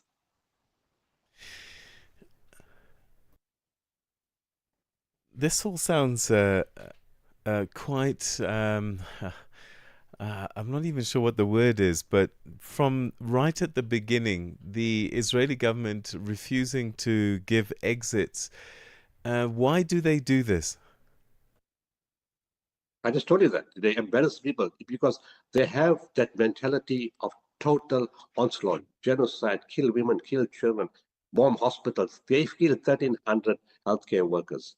They've killed 300 journalists, more than all the wars put together in the last several decades. They want to hide the truth. They want to cover the 76 years of lies. They want to execute maximum torture and punishment on people. The hatred and the vengeance is so intense, you cannot understand. They're totally inhuman. And to add inhumanity to this, they do this. They starve the children. The type of weapons they use, the kids are born without heads. They use phosphorus. They use every type of munition supported by America and parts of countries in Europe to cause total destruction. Their aim is total humiliation, total fear. Get out of Gaza. We want your country. We'll take it. We want your land. It's not yours. It's an ongoing policy of annihilation, embarrassment, humiliation, suffering, indignity. This is what they do. And it's for the whole world to see who the real terrorists are. And fortunately, after 76 years, all the lies have been exposed, and the real terrorist in the Middle East is Israel. You talk about interference at various levels. Do you have any clues as to where this interference is coming from? That's for the president to investigate. He needs to see this. He needs to call the matter because, and at some point, I think he did intervene yesterday. Some people are saying the president intervened, and immediately after that, when I spoke to the DG of Home Affairs, somebody else spoke to the DG of Home Affairs. I spoke to the Deputy Minister of Home Affairs. I spoke to the Chairman of the Portfolio Committee on Home Affairs. I spoke to the Deputy Minister of Human Settlements. I spoke to the DG of DERCO. I spoke to other people in government. And everybody said, this is like a quick fix. Shouldn't take more than 15 minutes. Took 13 hours. Is this happening to Palestinians in general, not just coming into South Africa, but other parts of the world? What have you been hearing? No, I haven't. They can't go to many parts of the world with their passport. They can't travel. Israel made it such that it's impossible for them to go to many countries. Pakistan accepts them. Egypt accepts them. They go to Jordan. I know they go to Turkey. They go to Malaysia, they go to Indonesia. But other than that, most other countries in the world don't take them. So the Palestinians that have arrived now, some needing medical attention, what other assistance are you finding that they're needing? Right now, they need reassurance, comfort, that they won't be put on another plane and sent away anywhere else. There's people receive them. It was so heartbreaking, or heartwarming rather, that after 13 hours of being denied into a country that fully supports them, for which Mandela said, we support you, we take them to the ICJ, to the ICC. After 13 hours of that endurance with no food, no water, well, I can't say no food, no water, it came a little later, but no aircon in the plane, only one door. That I can't blame the government for, I blame the plane people. But they came out and they saw the crowds. Thank you to South Africa for the crowds from all the different faith groups and the different activists who came to the airport to receive them that part of the evening. They were so overwhelmed and so thankful. Thank you, South Africa. Thank you, South Africa. If some of them wanted to go to other countries after this, when they saw the reception, they said, we love your people. We want to stay here. So yes, my medical teams were involved in the first batch that who Nigel Brennan found. It was about 94, 95 of them. They checked them out. Nothing major there. But of course, you can see the condition of the war itself and the starvation. This group got medical teams to check them out also, but it was just way too late last night. They were just too exhausted. They were taken to a hotel. Today, the process will start. And, clothing, food, water, reassurance, whatever they need. And then when they have a clear mind, they can decide whether they want a temporary visa, whether somebody wants a study visa, whether they want a visitor's visa for 3 months, or they want asylum, or they want to go back to their family members. Well, not go back, because the family members are not in Gaza. Some got out earlier, some couldn't get out. So if family members are in Egypt, some are in Canada, some are in Australia, and some of those people had visas for those countries and they were going to leave last night or this morning. There were others who wanted, 6 or 7 of them, who had no money, who had no tickets, but wanted to go to other countries where their family members had moved some time ago. We will fund those tickets so they can be reunited to their families. The others, if they have an extended visa, they can decide whether they want to stay here longer or they want to go back. But everybody wants that border to be opened, and Palestinians want to go back to the only home they know, which is Gaza. MTS, always good to talk to you. Thank you so much indeed for joining us on the program, and also the important work that you and your organization continue to do. Many thanks to you. Thank you, Beda. I appreciate it. That was Dr. MTS Suleiman, founder and chairman of the humanitarian organization Gift of the Givers, telling us a little bit more about the plight of these Palestinian refugees that had difficulty in getting off a plane in Johannesburg last night. But eventually, it sounds as if the intervention by the South African government helped to deal with that problem. We'll keep on top of that story for you. Es-tu préoccupé par quelque chose? Es-tu passionné par les questions qui comptent? As-tu une voix qui mérite d'être entendue? Eh bien, nous avons la plateforme parfaite pour toi. Téléphone-nous ou fais-nous un WhatsApp au +27 66 408 87 42 et nous te rappellerons. Sois dans la conversation. Salut Channel Africa, ici Beno le diamant rouge et Binal Sport depuis le Cameroun, le pays des lions. Voilà. Sois dans la conversation. Il ne s'agit pas seulement de parler, mais c'est ta chance d'exprimer ton point de vue, de partager tes opinions et de t'engager avec une communauté qui valorise ton avis. Suivez-nous sur les réseaux sociaux, visitez notre site www.channelafrica.co.za et préparez-vous à partager vos points de vue sur Channel Africa, la perspective africaine. Download the SABC app and take Channel Africa with you everywhere you go. What else happened on the 14th of November today? I know you're going to tell us. You know me, I always like to be. So, interestingly, 14th of November 2017, the military in Zimbabwe, the Zimbabwe Defense Forces, seized key state institutions in Harare, and this pretty much set in motion the events that led to the eventual resignation of Robert Mugabe, and a new era began. There was so much joy at the time about Mugabe's exit. Little did they know what was to come. And I'll leave it there. Mm-hmm. Now, every year on November 14th, another thing that happens on this day is people around the globe come together to raise awareness about diabetes, a condition that affects over 500 million people worldwide.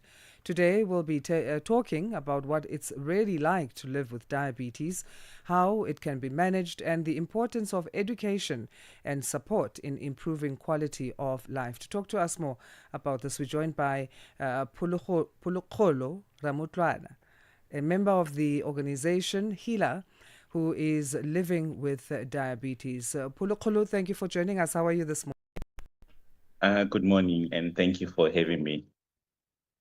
Pleasure. What is the medical definition of diabetes? And we know that there are two types, type A and type B. So what is the difference between those two types as well?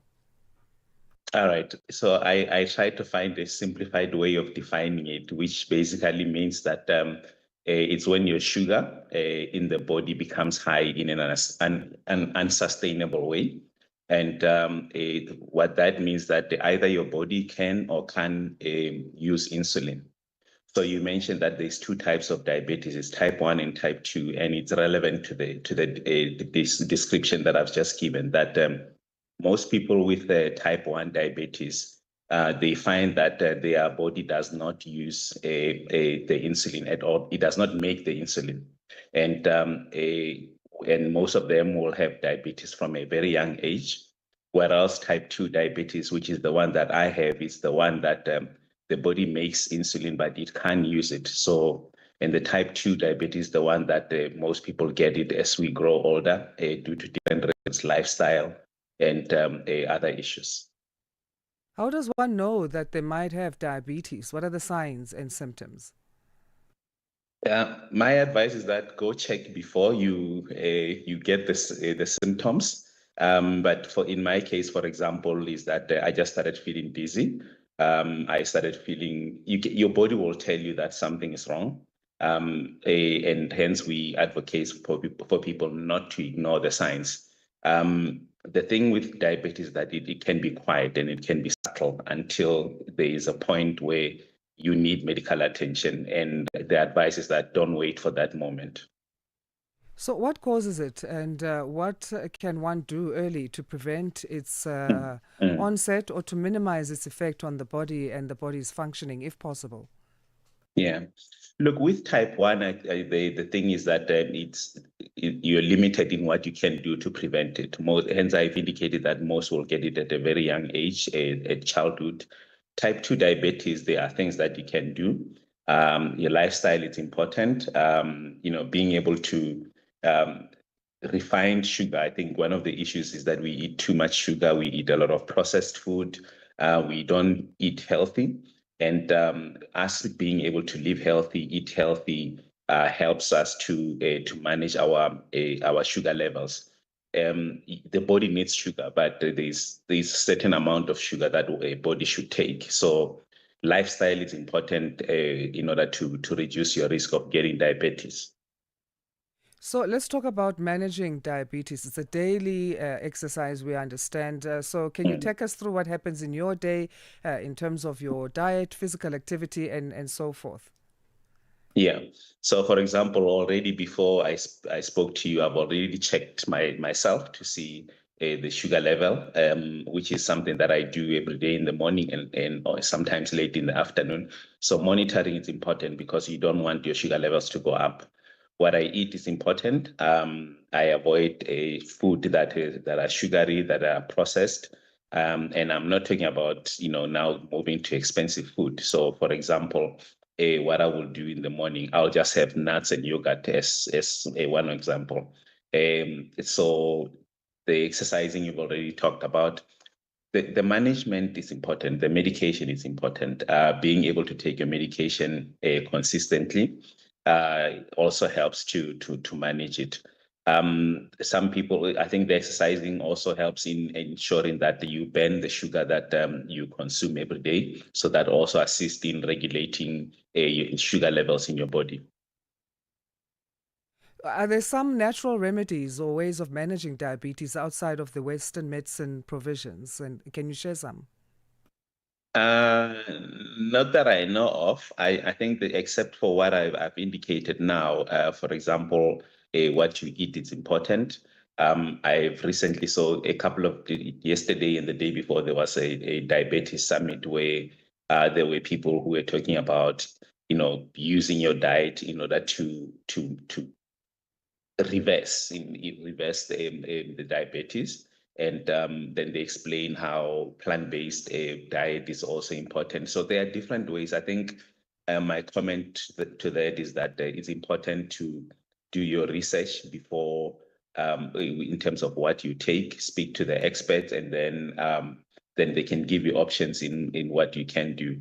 The important thing is that you do not ignore it and hope that it will go away. All right, let's leave it there. Thanks, Polokolo, and thanks again for your time. And stay healthy. We all need to, I guess. Thank you. Thank you for having me. Pleasure. Polokolo Ramutlala is a member of the organization HeALA who is living with diabetes. Today being 14th November, World Diabetes Day, as we shine the spotlight and get educated and aware about this disease. dziko lapansi likuyang'ana mzinda wa johannesburg. Atsogoleri ochokera m'mayiko akuluakulu azachuma pa dziko lapansi akumana kukambirana njira zomwe zingasinthe mayiko, misika komanso zatsogolo la mayiko. Mukudziwa kale kuti Channel Africa idzakhala komweko kukubweretserani zokambirana zamkatinkati komanso akatswiri kusanthula zomwe zili zofunikira. Msonkhano wa G20 kuyambira pa 22 pakana pa 23 mwezi wa Novembala monga momwe ukuchitikira. Khalani cheru ku Channel Africa, kalilole wa Africa. Get Channel Africa on DSTV Audio Bouquet. Channel 802. South Africa's President Cyril Ramaphosa says the construction industry is once again set to play a key role in the country's economy. Speaking at the second annual National Construction Summit in Boksburg, east of Johannesburg, on Thursday, he highlighted that the sector accounted for more than half of the jobs created in the third quarter. The latest labour survey also shows a 1% drop in the unemployment rate. President Ramaphosa described the surge in construction jobs as a sign of an industry on the rise, poised to change lives. Ndebo Mukobo reports. Seen as the backbone of the country's growth, the construction industry has been battling to ward off criminality associated with the so-called construction mafias at some of the construction sites across the country. But President Cyril Ramaphosa says their time and days are numbered. We will not let anyone derail these efforts. We will not negotiate with construction mafias. We will not yield to the cable thieves or those who vandalize infrastructure. And we should really say we have declared war on the construction mafias and they will not stop us. For his part, Minister of Public Works and Infrastructure Dean McPherson, on the other hand, said they are slowly but surely winning the fight against construction mafias. He said since their last gathering in Durban last year, a lot has been done to rid the sector of criminality.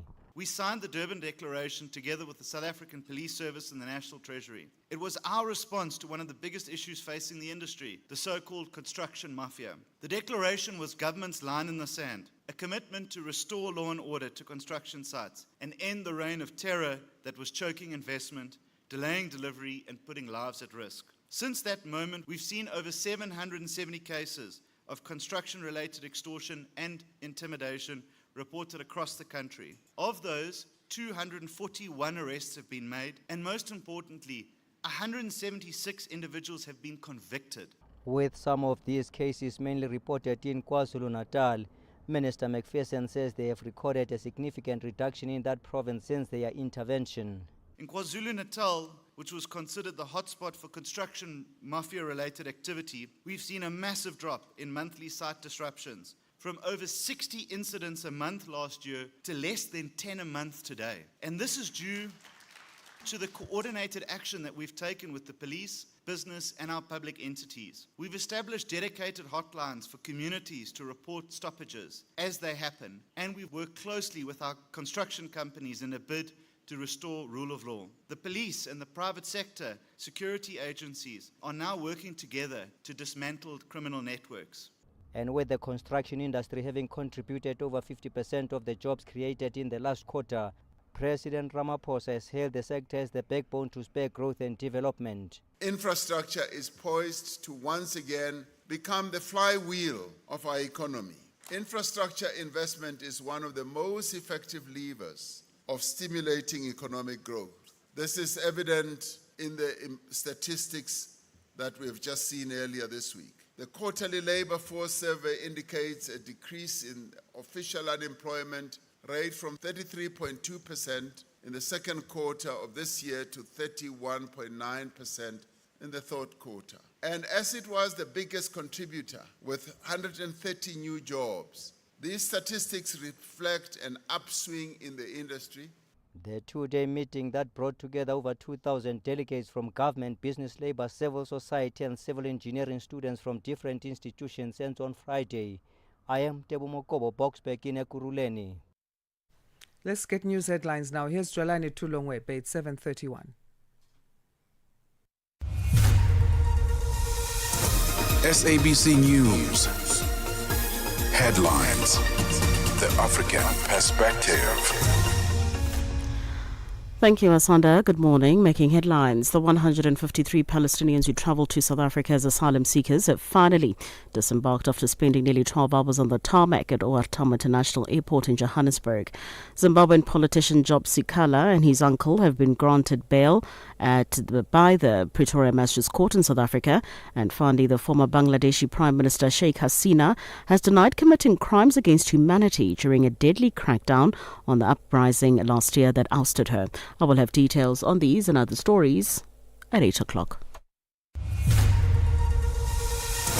SABC News. Headlines. The African Perspective. Right, let's get some more sport for you as we say good morning once again to Figile Lingwati. Sports on Channel Africa. The African Perspective. Let's bet off with the cricket news ongoing in India.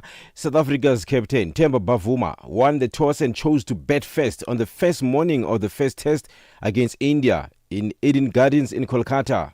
South Africa's pace spearhead, Kagiso Rabada, was ruled out of the match with a rib injury occurring during training before the match and has been replaced by Corbin Bosch in the starting 11.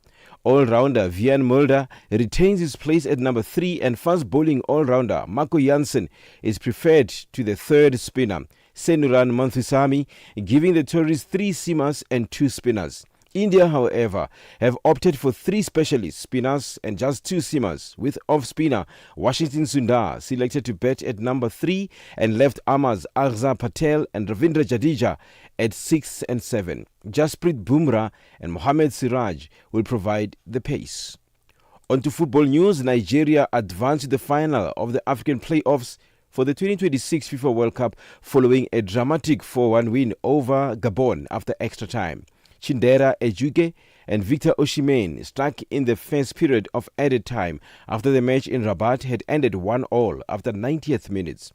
Osimhen ripped off his protective face mask and shared to celebrate his goal, no doubt partly in relief after the striker had squandered a glorious chance to win it for the Super Eagles in the 12-minute stoppage time at the end of the game.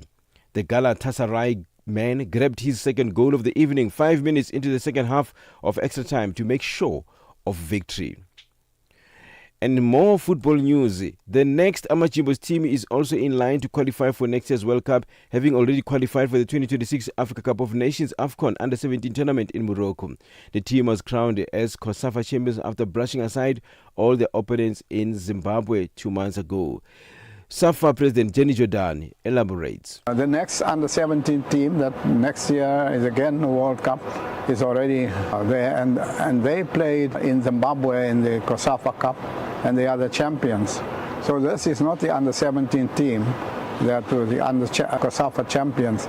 The team that played there, I think there's just 1 or 2 boys in this team that is already COSAFA champions. So we can see that if we continue by developing players, we will sustain the growth path of the players, and very soon we'll have a different Bafana. For any sports stories you'd like to share with us, please send an email to newsroom@channelafrica.co.za or call us on +27 11 714 4459. This is Channel Africa Sport with me, Figile Lingwati. Sports on Channel Africa.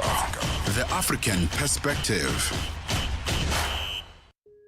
Nkhanza zokhudza amuna ndi azimayi kapena kuti gender-based violence GBV zikuwononga mioyo komanso kuphwasula midzi.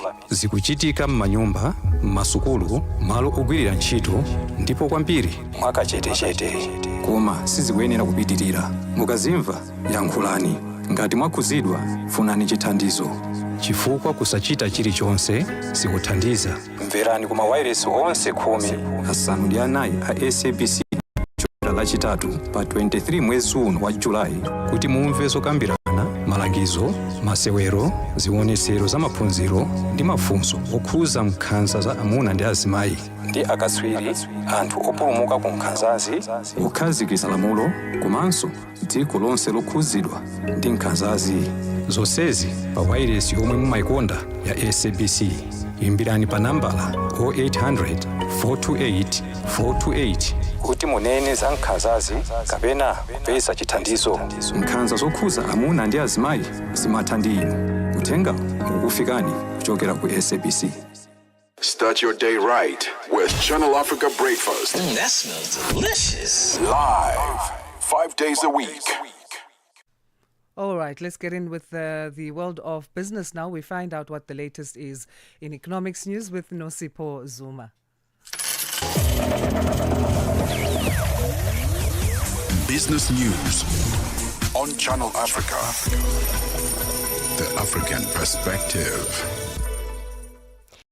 Asanda, good morning. In your business news this hour, Nigeria has ended plans to impose a 15% import duty on petrol and diesel amid assurances of adequate supply during the year-end holidays. The tariff approved by President Bola Tinubu as part of fiscal reforms to boost 9 oil revenues was disclosed in a leaked government memo last month. It was supposed to take effect in December. In a statement, the Nigerian Midstream and Downstream Petroleum Regulatory Authority says the implementation of the 15% ad valorem import duty on imported premium motor spirit and diesel is no longer in view. A report by the Competition Commission has revealed that major global platforms, including Google, Meta, Microsoft, TikTok, X, and AI companies, dominate key gateways that South Africans use to access news and information. The Final Media and Digital Platforms Market Inquiry Report notes that the global transition to digital platforms has severely undermined traditional revenue models and eroded the financial positions of news media. In South Africa, the digital media transition has been characterized by declining advertising revenue and paid subscription limitation. The Competition Commission's James Hodge elaborates. The media doesn't get fair compensation for their content from the digital platform. And the digital platforms use that content to themselves generate revenue. And so the recommendations and remedies that we've agreed with the platforms is really to try find ways that the media can raise their revenue generation and improve how much revenue they get from digital news that they distribute through social media search and other avenues. Discovery Bank is set to become the first lender in South Africa to integrate crypto into its mobile platform, allowing customers to trade cryptocurrencies directly in its banking app from December. The feature is being launched in partnership with London-based crypto exchange firm Luno. It will allow clients to link their existing accounts to the Discovery digital banking app and buy, hold and sell crypto assets like Bitcoin and Ethereum. Shandu Koligek reports. In a statement, CEO of Discovery Bank, Halton Kalner, mentioned how the financial world is evolving fast, with crypto assets having matured to become more accessible. The bank, launched in 2021, delivered its first profit during the second half of its financial year, ended June 30. Its competitors include the likes of Absa Bank, First Rand, First National Bank, Standard Bank, Capitec, and Old Mutual Bank. Official figures from UK's Office for Nationals and Statistics have shown that growth in the UK economy slowed to 0.1% in July to September period as car production slumped. The figure was below the 0.2% predicted by analysts and is a blow to Chancellor Rachel Reeves, who has repeatedly said growth is her top priority less than 2 weeks ahead of the budget, in which she is widely expected to raise taxes. The office says there has been a marked fall in car production in September as a result of cyber attack on Jaguar Land Rover. And finally, government departments in the United States are preparing to reopen after President Donald Trump signed a bill to end the longest shutdown in U.S. history. The short-term budget comes into force after both houses of Congress voted to approve the package. Democrats have been refusing to reopen government unless Trump agreed to extend health insurance subsidies. The BBC's Sean Dilly reports. The Democrats not all thrilled with the deal. Many Democrats in the past few days, they've said they have to come together as a country and not in the narrow political interest. read between the lines there, that means they've been lobbied by an awful lot of federal workers in their constituencies, telling them that they simply cannot cope without having any money in their bank accounts. This funding for most departments is going to run out at the end of January, so you can bet your bottom dollar there's going to be some ongoing dialogue. Your financial indicators: one US dollar in Nigeria is trading at 1,000 naira 438, and Botswana is 13.43. Kenya, the dollar is trading at 128 shilling 21, and in Zambia is 22 kwacha 46. The BRICS countries: $1 in Brazil is trading at 5 real 28. Russia is 81 rubles 15. India is 88 rupees 59. China at 7 yuan 12. And in South Africa, $1 is trading at 17 rand 11. $1 is trading at 76 pence to the British pound and 86 to the euro. Looking at commodities, gold is trading at $4,204 and platinum at $1,602 per ounce. The price of Brent crude oil is at $64.44 a barrel. Now, for any business news stories you would like to share with us, please send an email to newsroom@channelafrica.co.za or call us on +27 11 714 4459. For Channel Africa Business, I'm Nusi Posoma.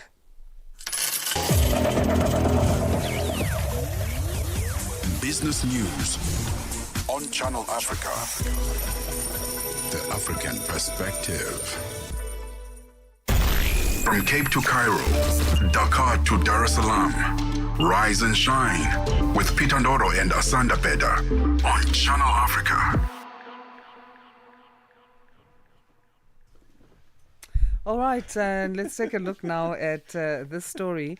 In health matters, this is the 7th Annual International Public Health Conference 2025 has wrapped up in Johannesburg, South Africa, bringing together leading health professionals, researchers, policymakers and stakeholders from across the continent.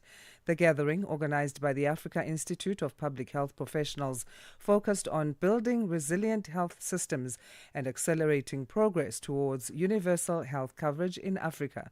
Our reporter, Lebogang Mabange, filed the story.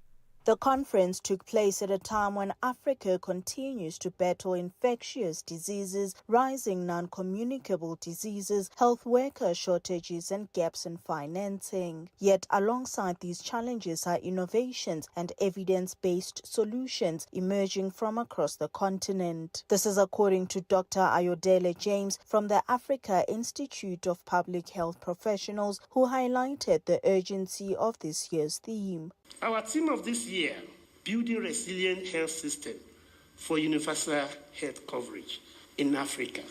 Progress, challenges, and way forward could not have been more timely. Across our continent, we continue to face multifaceted challenges, ranging from limited resources and fragile infrastructure to disease outbreak and inequality in health access. Yet, amid these difficulties, there are stories of innovation, courage, and collaboration that gives us hope. He added that hope must translate into decisive action. It is our collective responsibility as public health professionals to transform that hope into sustainable action.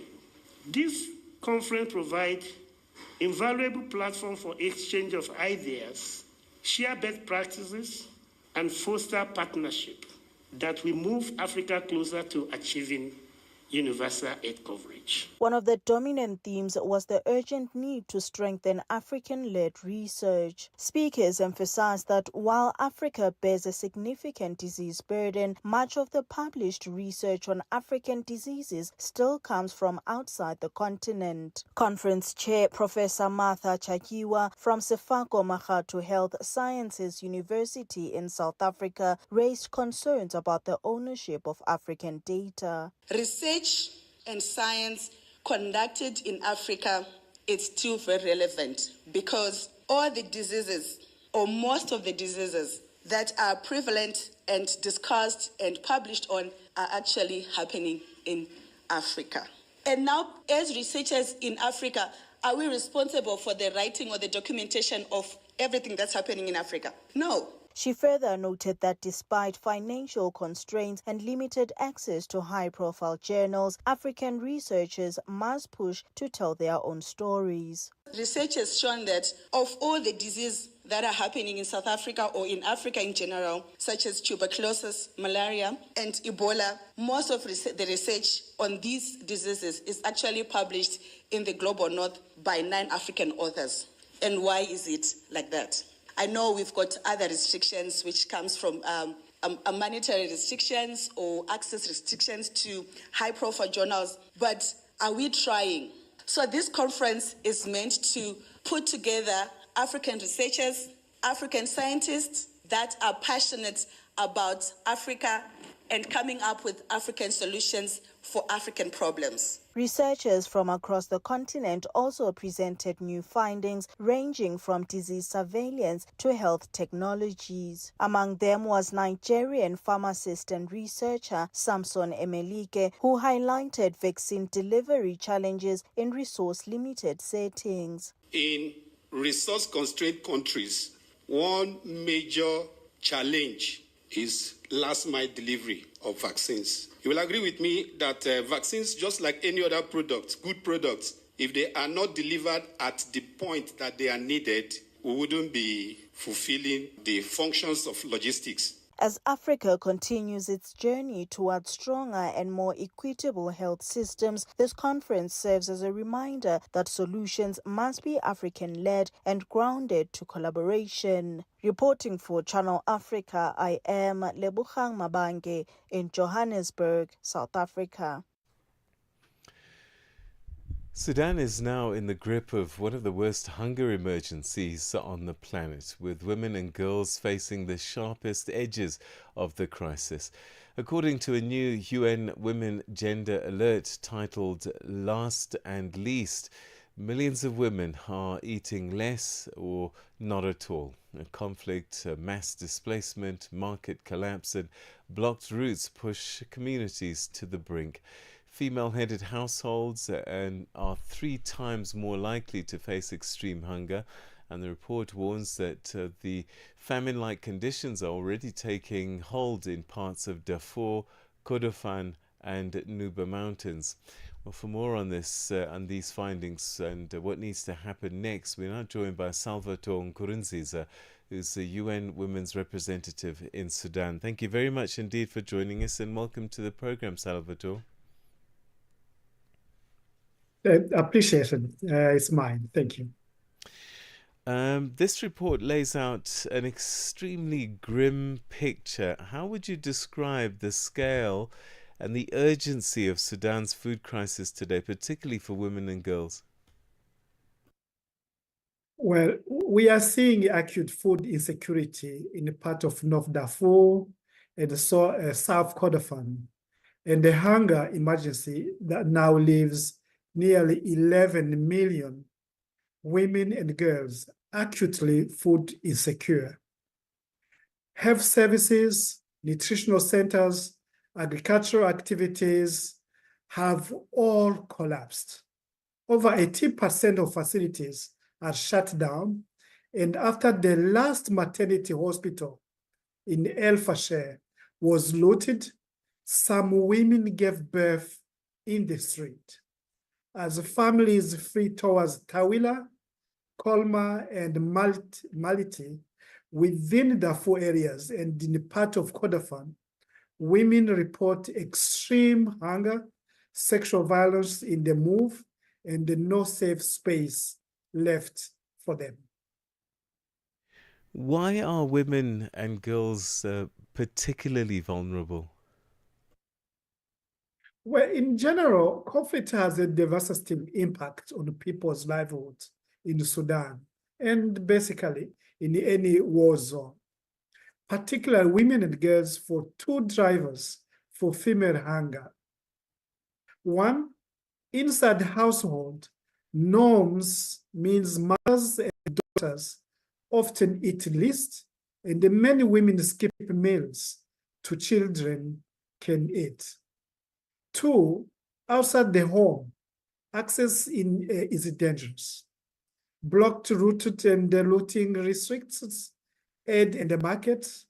There's so many checkpoints, and the women faces harassment and assault while queuing for rations or walking toward to get water points. So they travel less and eat less. The result is a gendered hunger gap that worsens as the war continue and shutting the whole supply lines. How has the collapse of markets, blocked supply routes, and restricted humanitarian access intensified food insecurity for families, especially in the conflict-affected regions? Well, it means extremely poor data quality and heightened malnutrition risks for women with the intergenerational impact. Health workers are already reporting rising severe acute malnutrition in infant and pregnant women, bringing complications linked to hunger, and with 80% of health facilities shut, life-saving care is outreach. Basically, the whole situation in El Fasher, in Darfur, in all some part of the country, it means that access is extremely very difficult. We have reports coming from the field, from our partners, how many women have been killed or children abdicated, raped on their way. So moving around has become a danger for women and girls in Darfur, particularly in besieged places. I know that the word famine isn't a word that is easily used, but what you're witnessing, how close are we to that? Well, access is very difficult. Humanitarian assistance haven't been able to reach some of those places. There's a services in Tawila that is ongoing, but as a UN Women, we are working with almost 45 and 46 women-led organizations. They are the frontliners. They are continue to provide assistance and food, kitchen, mobile kitchen, medical services. But with all this, with no skills, with no resources. So access is difficult, not only for the humanitarian communities, but it's becoming also very dangerous for the women-led organizations on the ground. So we get informations and reports. We have daily contact with our partners, women-led organizations across the country, and particularly in the besieged areas. And particularly when it comes to women and girls, I guess things like sexual violence are a huge concern. Displacement, loss of livelihoods compounding the food insecurity for these women. Absolutely is extremely dire, dangerous. It's very bad situation, very bad. As the gender alert pointed out, the acute malnutrition is on rampant, is extremely very high. And also, unfortunately, the services that provide that care and the support has also shut down. So it's extremely very difficult for women and girls. The gender-based violence, particularly the conflict-related sexual violence, is very high. We have testimonies, very worrisome. I can tell you what we see, what we hear in the social media from the RSF fighters is really worrying. One of the pictures we saw last week was a female combatant from the RSF saying that they are going to march to Port Sudan. They are going to march to Khartoum, all the safe places, to rape and violate women. This was a woman talking that they are going to commit these atrocities. This have to stop. This is a crime against humanity. What does your report recommend? The report reports several actions. First, immediate halt to violence in Sudan. We urge all parties to commit to the humanitarian ceasefire that was declared recently. We need safe corridors and restored communication so aid can move. Second, we need to prioritize women and female-head households for food and livelihood support, and put women's health and protection, including sexual reproductive health, gender-based violence services, and the psychosocial support at the center of the response. Third, directly flexible funding to women-led organizations running community kitchens and the last mile services. The protection of all humanitarian personnel, particularly local women aid workers who risk their lives daily to sustain their communities. Last but not least, UN Women urge donors to recognize resources and partner with the women-led organizations. And we urge that to act now before it's too late. It's too late. The flexible funding and ensure women are fully and equal participants in decision-making on access, protection, and recovery. This here I need to call and quote the UN Security Council Resolution 1325 that call the parties in the conflict to engage and protect women, but also engage women in the peace processes, engaging women in decision-making, including in humanitarian assistance, as well as in the recovery. Salvatore, we're going to have to leave it there, but thank you very, very much indeed for bringing this report to our attention and highlighting this very needy scenario that's playing out in Sudan. Thanks for your time. Thank you very much for having me. Thank you. That's Salvatore Nkurunziza, UN Women's representative in Sudan, painting a really grim picture for women and children in particular.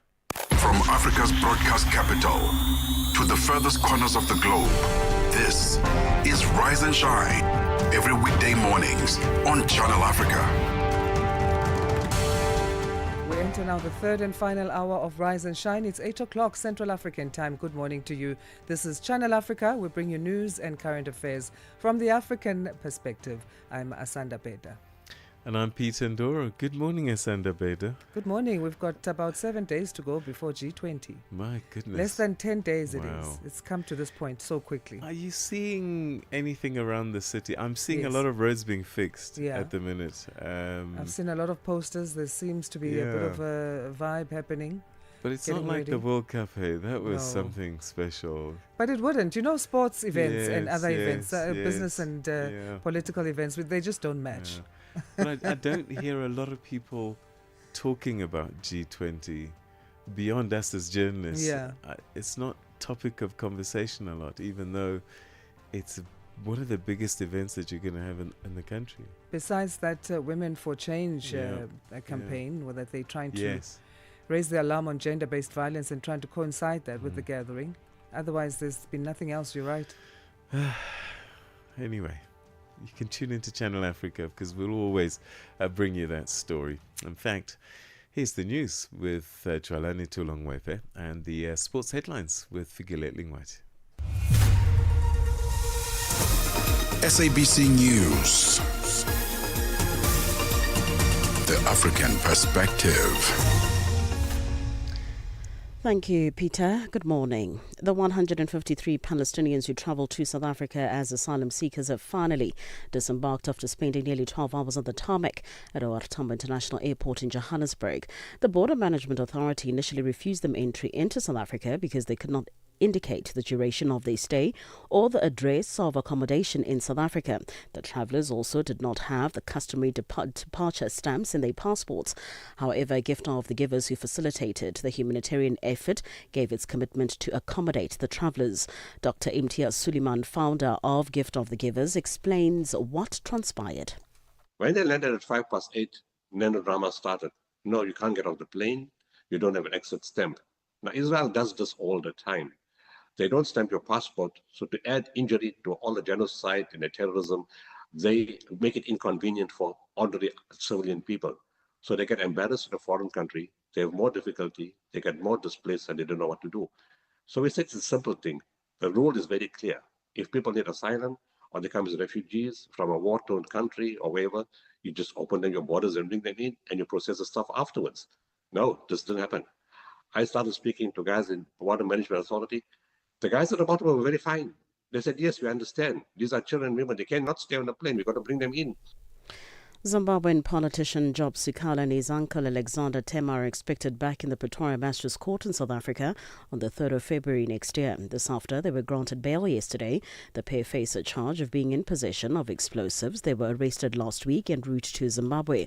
Ditaba Tsotetsi reports. The legal representatives of the two accused told the court that Sikhala has no convictions in South Africa, and if granted bail, he won't interfere with witnesses. However, the magistrate raised the concerns that Sikhala was arrested and convicted in Zimbabwe. He also faced treason charges in that country, but these were since withdrawn. Sikhala, a human rights lawyer, and his uncle are expected back at the Pretoria Magistrate Court on the 3rd of February next year. South Africa's Minister in the Presidency, Khumbuzo Ntshavheni, has downplayed the absence of representation from the US at the G20 conference to be held in Johannesburg on the 22nd and 23rd of November. Briefing the press in Pretoria, Ntshavheni said that the US's absence from international conferences is not unique to South Africa, citing the country's lack of participation in the G7 earlier this year. She says that the work of the conference will continue despite the absence of the US, which is the incoming chair of the G20. South Africa will remain part of the troika of the outgoing chair, the chair and the incoming chair. We'll work with the United Kingdom to make sure that the programs that South Africa and the legacy of the South African projects continues when the UK takes over from there, if the US does not take off of those. In any case, the US has already communicated what they will do. They only have two focus areas, if I recall, and it diminishes everybody's focus areas. But the United Kingdom holds a view that our focus areas, they will proceed with them. They're actively participating also, and next year they also form part of the trade. So it's neither here nor there for us. The Nigerian government has announced it is cancelling a controversial policy that mandated the use of indigenous languages for teaching in the earliest years of schooling instead of English. Education Minister Tunji Aluasa says the program, introduced just 3 years ago, failed to deliver and was being scrapped with immediate effect. English will be reinstated as the medium of instruction from pre-primary levels through to university. The now defunct program was launched by former Education Minister Adamu, who had argued that children learned more effectively in their mother tongue. And finally, China has summoned the Japanese ambassador over comments made by Japan's new Prime Minister over Taiwan. Sanai Takaichi said last week that an armed attack on the self-governing island could prompt a military response from Tokyo. The BBC's Siliza Sala has the details. The row between China and Japan began last week when the new Japanese Prime Minister Sanai Takaichi suggested that Tokyo could send troops to Taiwan for what she called collective self-defense if China attacked the semi-autonomous island. This signals a shift from Japan's traditionally ambiguous stance on Taiwan. The remark angered Beijing, with China's foreign ministry asking the new PM to retract the comment. A Chinese diplomat also made what some in Japan interpreted as a threat to behead Ms. Takaichi. Beijing considers Taiwan as its own and hasn't ruled out using force to take control of the island. For any news stories you would like to share with us, please do send an email to newsroom@channelafrica.co.za or call us on +27 11 714 4459. For Channel Africa News, I'm Jolani Tulo Wepe. SABC News. the African perspective. In our sports headline, Rassi Erasmus makes his team selection for Italy's showdown on Saturday. And SAFA president believes the revamped Under-17 World Cup will help level the playing field with Europe. I'll be back with these and other stories at the bottom of the hour. Wake up, Africa. Peter Ndoro and Asanda Beda are here to help you rise and shine. Weekdays, 6 till 9 a.m. Central African Time. Only on Channel Africa. G20 in Africa. Exclusive to Channel Africa. Now, with less than 10 days to go before the G20 Leaders Summit in Johannesburg, South Africa, Minister in the Presidency, Kumbuzo Ntshavheni, has declared that preparations are on track and that the country is ready to host the first ever G20 summit on African soil. The minister was briefing the media on Thursday regarding the outcome of a cabinet meeting held recently. Dimakatso Lishuro has more. We want to assure the country that it's all systems go. See, we are ready. The main event will take place at the Nasrec precinct in Johannesburg, while the G20 Social Summit is set for 18 to 20 November at the Birchwood Hotel or OR Tambo Conference in Ekurhuleni. Minister Ntshavheni highlighted the scale of preparation since South Africa assumed the G20 presidency in November 2024. It's for us. It's not unique. Their absence is not unique to South Africa. And they can say all sorts of things, but we are hosting the G20. A number of leaders and countries are participating fully, and we are confident that we should achieve what we call a declaration from the summit. She assured the public that safety and logistics were in place. But also I serve in the security cluster. The security cluster is also ready. We have had the G20 as indicated. We've had more than 130 events. They've been incident-free, and South Africa has successfully hosted previous events, and we are confident we'll deliver on this event as well. When asked about the United States attendance, Ntshavheni was firm that any absence does not diminish the work of the G20. I don't know why we want to worry about absence, no absence. Actually, the absence gets us to get a declaration consensus. Remember, G20 was consensus. They are the ones who we hold different views with the world, but it doesn't change that they take over. They take over because of the rotation, so it doesn't change anything. It doesn't diminish our work. We remember, South Africa will remain part of the troika of the outgoing chair, the chair, and the incoming chair. We'll work with the United Kingdom to make sure that the programs that South Africa and the legacy of the South Africa projects continues when the UK takes over. On trade relations with the U.S., Ntshavheni says relations between South Africa and the U.S. remain strong despite differences. So South Africa has its own bilateral relationship with the U.S., and we have indicated that we deem that relationship as strategic and as important to us. They are one amongst our leading trading partners, so that's why we want to cement those and to demonstrate the commitment of both sides to the relationship. That's why the negotiations are continuing. There are other countries that have not been given any room to engage with the USA. We have been given room to engage, and there's been improvements. And you'll recall we explained that even the negotiations on AGOA, the progress, for us, the numbers are quite insignificant, but it's important for the other countries in the African continent. A detailed update on the leaders that will be present and all preparations will be held this coming Sunday. We also have another walkabout, but it's not with the president, at Birchwood for the G20 Social. And we are ready to rock and roll. Let's show them who we are made for. No DNA, just RSA. For Channel Africa News, I'm Dimakatso Leshoro in Johannesburg. No DNA, just RSA. Okay. Also staying with the RSA, the South Africa's Deputy Minister of International Relations and Cooperation, Alvin Boertes, has rejected claims of so-called white genocide or Afrikaner persecution in South Africa, describing them as politically motivated and untrue.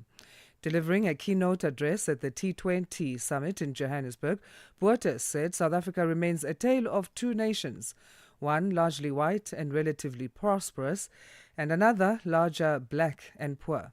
The Deputy Minister's remarks come as the T20 summit sets the stage for the G20 heads of state meeting next week. Channel Africa's reporter Michael Mbewe has more on this story. Senior African policymakers, international organizations, researchers, and civil society gathered in Johannesburg to examine a critical question: how can Africa transform its mineral wealth into sustainable industrial and economic power? As global powers compete for minerals essential to clean energy, digital technologies, defense, and space innovation, experts say Africa is at the center of a major geopolitical contest. They say recent developments signal growing momentum, but also bring forth the challenges that threaten Africa's resource industrialization ambition. The dialogue discussed expert perspectives on Africa's strategy to convert its resource wealth into inclusive long-term development. Deprose Mchenwa, Director Resource Future in Africa at Open Society Foundations, says it's important that the meeting makes. The T20 Summit, or Think 20 Summit, is an official engagement group of the G20 that brings together think tanks, research institutions, and policy experts from around the world. Its purpose is to develop research-based policy recommendations and global economic, social, and governance issues, which are then presented to G20 leaders ahead of the annual summit. In his keynote address, Deputy Minister Bottas cited the 1996 Constitution's preamble, which recognizes the injustices of the past and affirms that the country belongs to all who live in it, united in diversity, saying this foundational principle should serve as a direct response to false narratives about racial persecution, warning that a lie may become the truth if not contested. South Africa, in a sense, is a tale of two cities, a country of two nations. One of these nations, ladies and gentlemen, is white, relatively prosperous, and the second and larger nation of South Africa is black and poor. The 1996 Constitution of the Republic of South Africa has a preamble which, amongst others, says, and I quote, "We, the people of South Africa, recognize the injustices of our past, and we believe that South Africa belongs to all who live in it, united in our diversity," unquote. Honored guests, I hope this preamble of the South African Constitution adequately respond to the claims of white genocide or euphemism in South Africa, in particular as it relates to Afrikaner persecution, which I imagined and used for political expediency. We thought that we have a unique obligation to state these facts, ladies and gentlemen, as we know too fully that a lie often repeated without being debunked may become the truth. Bottas added that South Africa is ready to lead during its upcoming G20 presidency, despite growing global tensions and economic fragmentation. He said the country's theme, solidarity, equality, and sustainability, will guide efforts to reshape the world's financial and economic systems for the common good. Ladies and gentlemen, South Africa will be equal to the task. Our G20 presidency takes place amidst an extraordinary difficult moment. The world is facing increased geopolitical tensions, increased fragmentation of trade, rising protectionism, and global institutions that often struggle to respond to the scale of today's crises. Yet South Africa's presidency's G20 thematic approach entitled Solidarity, Equality and Sustainability has anchored our work towards a common good, towards the altering of the financial and economic architecture of the world. Bottas further emphasized that since taking over the G20 presidency in December 2024, South Africa has focused on broadening participation, ensuring that both state and non-state actors contribute to shaping the positions reflected in next week's Leaders' Declaration. Since we took over the presidency in December 2024, our approach has been simple: to broaden the circle of participation and to bring into the room of discussions as many voices as possible. We were committed, ladies and gentlemen, that both state and non-state actors has a pivotal role to play in shaping the positions which ultimately will be reflected in next week's Leaders' Declaration.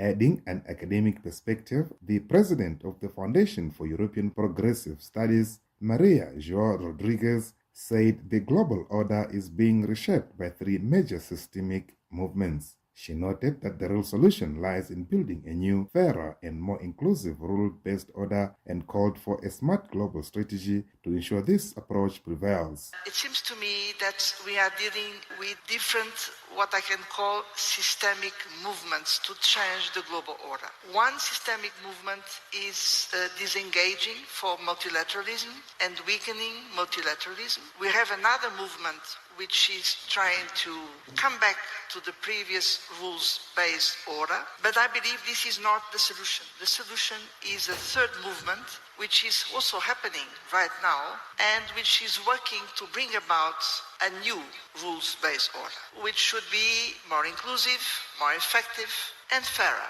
And so right now, from my viewpoint, global order is being reshaped by these three big systemic movements. And we need to have a smart strategy to make the third movement get the upper hand.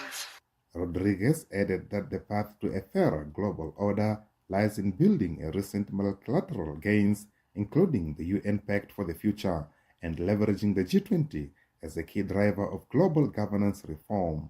She stressed that a strong voice from the Global South is essential and praised South Africa's leadership in steering the G20 and T20 processes. It seems to me the smart strategy is to build on what we have achieved in the multilateral system with the recent adopted Pact for the Future, and to work with G20, very important catalyst to reform global governance. And from my viewpoint in this smart strategy, it's fundamental that the strong voice comes from the South, from the global South.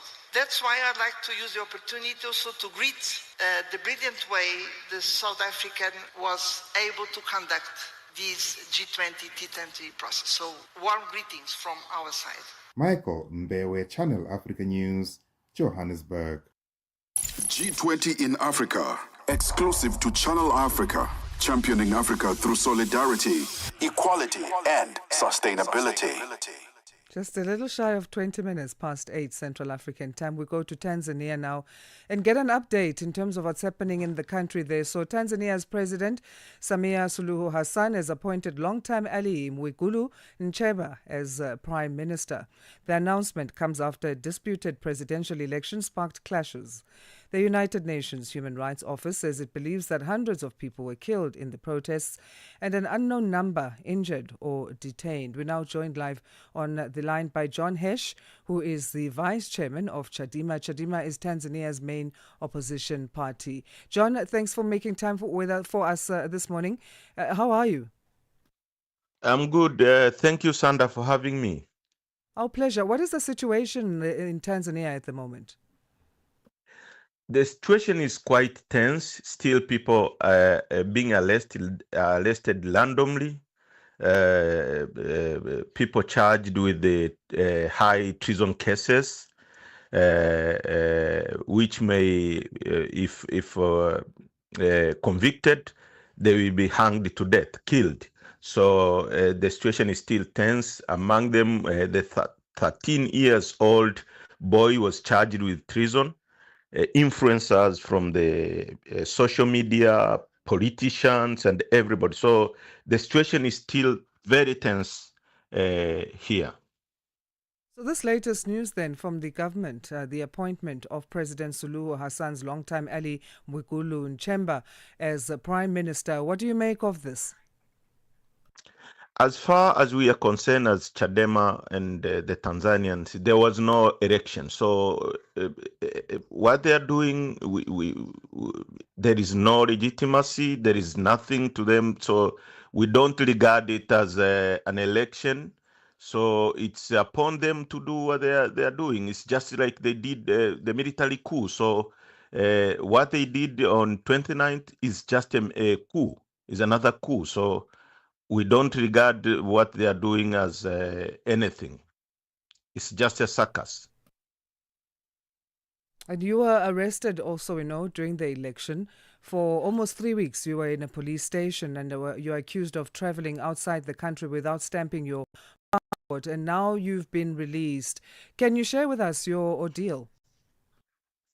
Yes, I was arrested outside the gate of the High Court. It was on 22nd, and I was taken to Dodoma. Dodoma is the central province of Tanzania.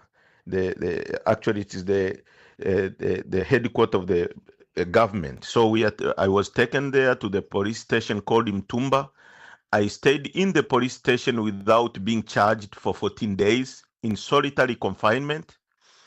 After 14 days, I was again taken back to Dar es Salaam. That was last week, Monday. And I stayed in a police station called Imbrahati for another 7 days. And then I was told that I'm released by bail. But while I was in Dar es Salaam, I was charged with a terrorism case. So according to the laws of this country, a terrorist is not allowed to be bailed, but they bailed me out. So I'm out under police bail. So For where you are 14 now, days, are you for safe almost or are you 21 still days. in fear for your life and safety? Very true. It's not me only. It's not only me. A lot of people fear for their life, for their safety. Some of the members of our party, central committee members, and the members from the secretariat have learned, they are outside of this country for asylum. Some are hiding. So that's why I say the situation is still very tense here. We are being hunted like animals. So it's not only me, it's all Tanzanians. People have been killed in masses, and they are trying very much to conceal the information of the number of people who have been killed. Even the president has not spoken about the killings and what exactly happened on 29th, on 30th, and on 1st of November. So this our life is in danger. It's like the South Africa during the situation of apartheid. Wow. I mean, there are day-to-day things that you need to be engaged in. You've got work, you've got schools, you've got businesses to run. Does it mean that those are on a standstill because you do fear for your movements? You are not free. Yes, true, very true. Everything is on standstill. To me, I don't move freely. My moves are only calculated. I had to report to the police station yesterday. I was told that I must be reporting to the police station. So I went yesterday to the police station, and direct from the police station I come home. So I don't get outside my house, because you don't know what is going to happen to you when you get outside the gate. So nothing is going on. Our party office is closed. So we are still working from the house, maybe just communicating. We cannot meet and organize a meeting of central committee or even secretariat. So the situation is just like that in Tanzania. The international community has been reacting to the situation in your country. We've heard from the UN Human Rights Watch and the Human Rights Office responding regarding the high death, especially toll, during the post-election protests. We've heard from Botswana's former head of state, Ian Khama, who's also calling these elections illegitimate and the appointment of the president illegitimate. What is your response to this? And as far as if it has made any difference, if it can? We are welcoming all the people of good wishes to Tanzania. We are calling for immediate and independent investigation from the international bodies. We are welcoming even the South Africans. You remember during the time of apartheid, our people harbored you. They give fighters from South Africa the houses and the home to stay in order to fight for their life, for their freedom. So anybody who is talking about this, who is calling for Tanzania to get independent, to get freedom back, we are welcoming that with all our hands open. What has the Tanzanian's government's response been to those international and regional voices? They have not responded to anything. Even the president, even the so-called prime minister, didn't mention anything about what is going on. They didn't even spoke about the number of deaths of people who are killed. So you can imagine what kind of people are called leaders in this country. They're What is still the very plan of quiet. action then for the Chadema party now, given that many of your leaders and members have been arrested, detained, and face charges, and scores of ordinary Tanzanians, some of which are your supporters, have been killed? Where to from here?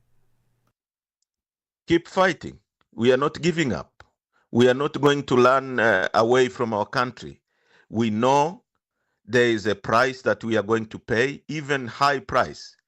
People have paid a very high price. They have paid their life. Their life have been they have been killed. Just paying price for us to get the democracy, pure democracy, freedom of expression, rule of law, and to make sure that the resources of this country are used equitably for all Tanzanians. So for this, we are not going to give up. We are going to fight. And we are sure that we are going to win this battle. Your final message then, I guess, is encouragement to Chadema's supporters who really do need some kind of leadership at this point and some kind of light. Never give up. Keep fighting. We will win. John, we thank you for your time again, and hopefully you will be able to catch up with you at a later stage, and we'll get a different picture, or at least a not so bad picture in terms of what's happening in your country. Thank you so much. Let us hope for the best. Thank you, Sandra. Thank you for having me. Our pleasure. That's John Hesh. He's vice chairman of Chadema, that is Tanzania's main opposition party, giving us the latest in terms of what's happening in the country's situation. Remains volatile. It's tense, as he says, amongst ordinary citizens of Tanzania. The government has not responded really in ways that are satisfactory to what international and regional dissenting voices are saying, over and above what national dissenting voices are saying. And now the new appointment of a prime minister by the name of Mwigulu Nchemba, who is a close ally of President Samia Suluhu Hassan. It's now time for news headlines, and let's say good morning again to Jwalane Tulongwebe. 8:30 Central African Time it is. SABC News. Headlines. The African Perspective. Thank you, Asanda. Good morning. Making headlines. The 153 Palestinians who travelled to South Africa as asylum seekers have finally disembarked after spending nearly 12 hours on the tarmac at OR Tambo International Airport in Johannesburg. Leader of South Africa's Economic Freedom Fighters Party, Julius Malema, says a strong message must be sent to future witnesses that Parliament's ad hoc committee must be taken seriously. This after the committee probing allegations of criminality, corruption and political interference in the criminal justice system sent Police Minister's Chief of Staff Cedric Nkabinde packing because of inaccuracies in his statement. And finally, at least 30 schools in Australia have been closed after a warning about a form of asbestos in brands of colourful play sand imported from China. I will have details on these and other stories at 9 o'clock. SABC News. Headlines. The African Perspective. And now with details on what's happening in the world of sports, let's say good morning to Figile Lingwati. Sports on Channel Africa. The African Perspective. Let's kick off with rugby news. Springbok coach Rassie Erasmus made 11 changes to his starting 15 for their year-end test against Italy on Saturday. Flanker Siya Kolisi will captain the new look team in Turin. The bench see a 6-2 split with Grant Williams and Manny Libok, the only backs among the replacements. While number 7, Ben Jason Dixon, will play in his first test this season, with Marco van Staden in at number 8. Erasmus has a lot of faith in the relatively inexperienced front row of Venter, Grobbelaar and young Zachary Pothen. Definitely we are saving, Thomas a little bit for the Irish Test match, because we won't have him after that match when we play Wales, because that's outside the window. We felt Buan is now on cap 7 and he's doing pretty well. Grobbies is on cap 5 or 6. He did really well when he came on, even only for 5-6 minutes. And then again, Zach has played one match for us. But on the bench, there's nice security in the two props that's always played together, Gerard and Wilco. And then obviously Marco is our cover at hooker. Arendse and Edwin van der Merwe will play on the wings, with Ethan Hooker and Kenan Moody patrolling the midfield. After a difficult clash against France and a tough travelling program, Erasmus is excited to see what the younger players can do against one of the best Italian sides in recent years. With the two boys, Damien and Jesse, coming off that physical battle against France, although we won and we were down to 14 men, it really took a lot out of the guys, and the travel schedule from there was really pretty tough. It was late nights to get here, early morning flights and bus trips, and so the training on Monday was tough for the guys. They were really stiff, but the guys who's playing, is pretty young.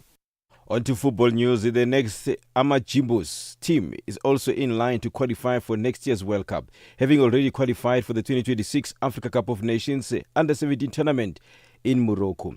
The team was crowned as COSAFA champions after brushing aside all the opponents in Zimbabwe 2 months ago. Denny Jordan, president of the South African Football Association, elaborates. The next under-17 team that next year is again the World Cup is already there, and they played in Zimbabwe in the COSAFA Cup, and they are the champions. So this is not the under-17 team that were the COSAFA champions.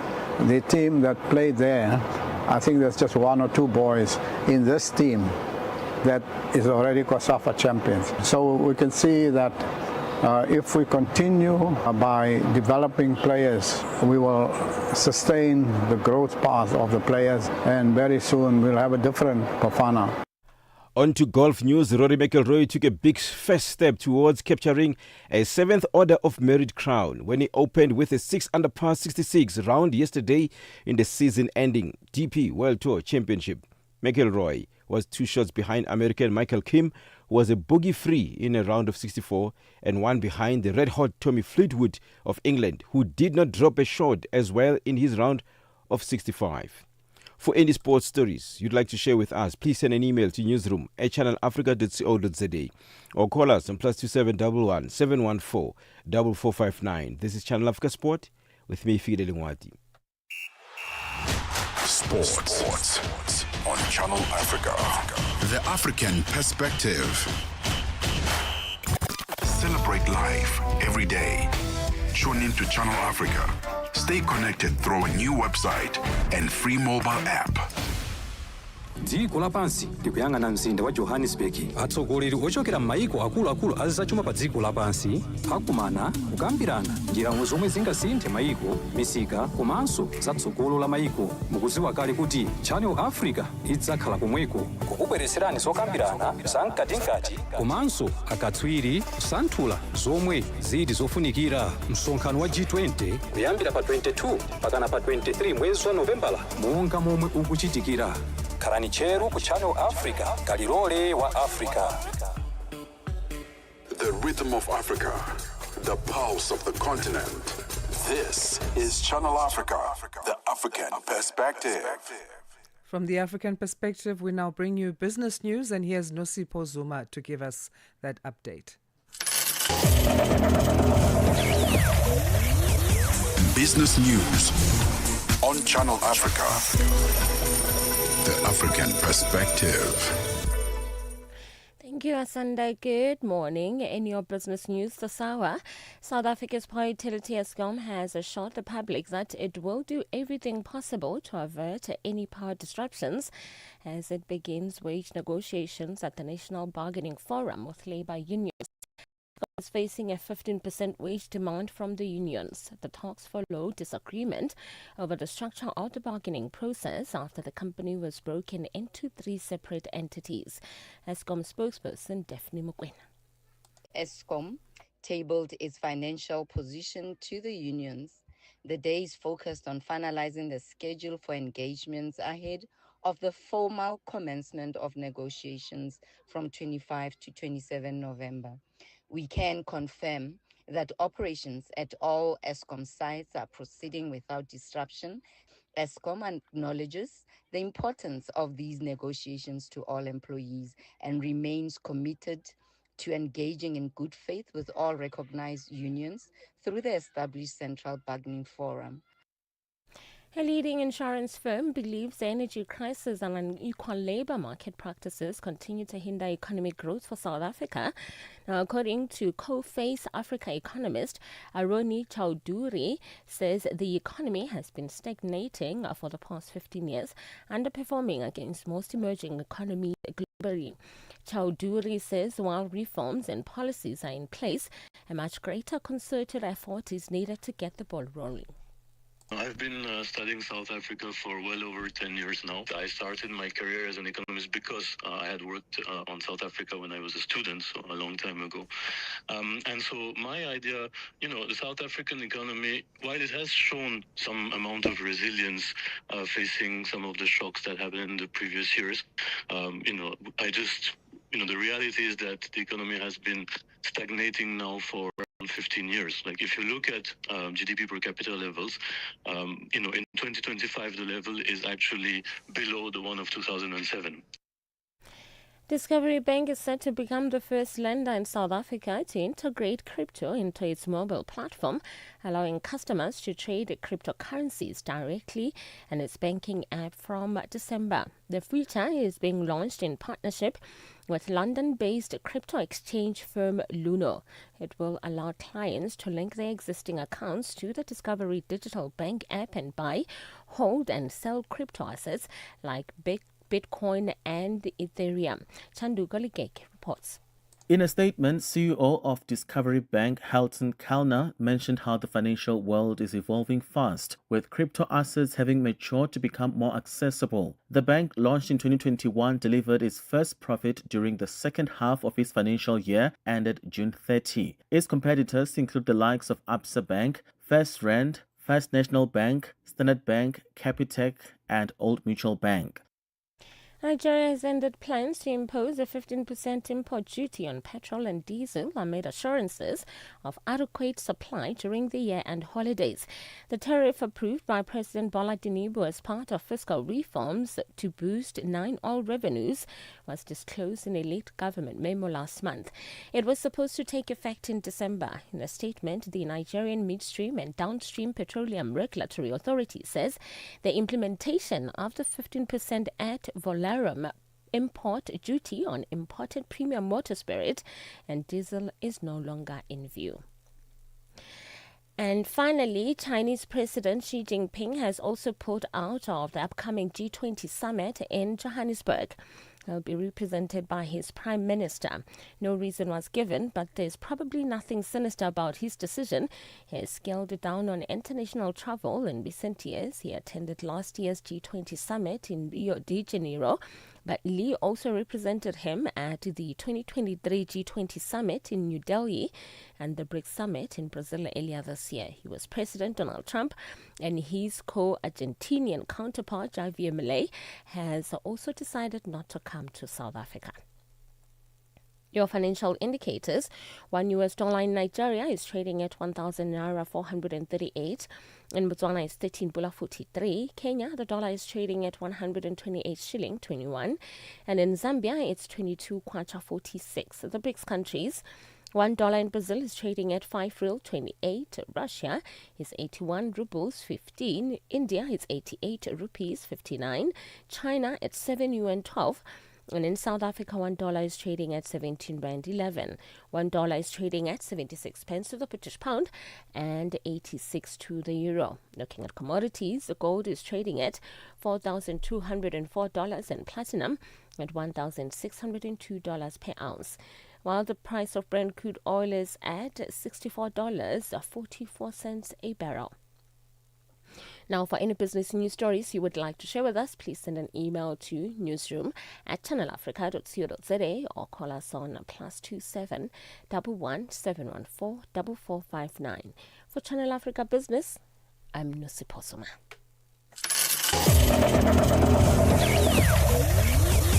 Business News on Channel Africa. The African Perspective.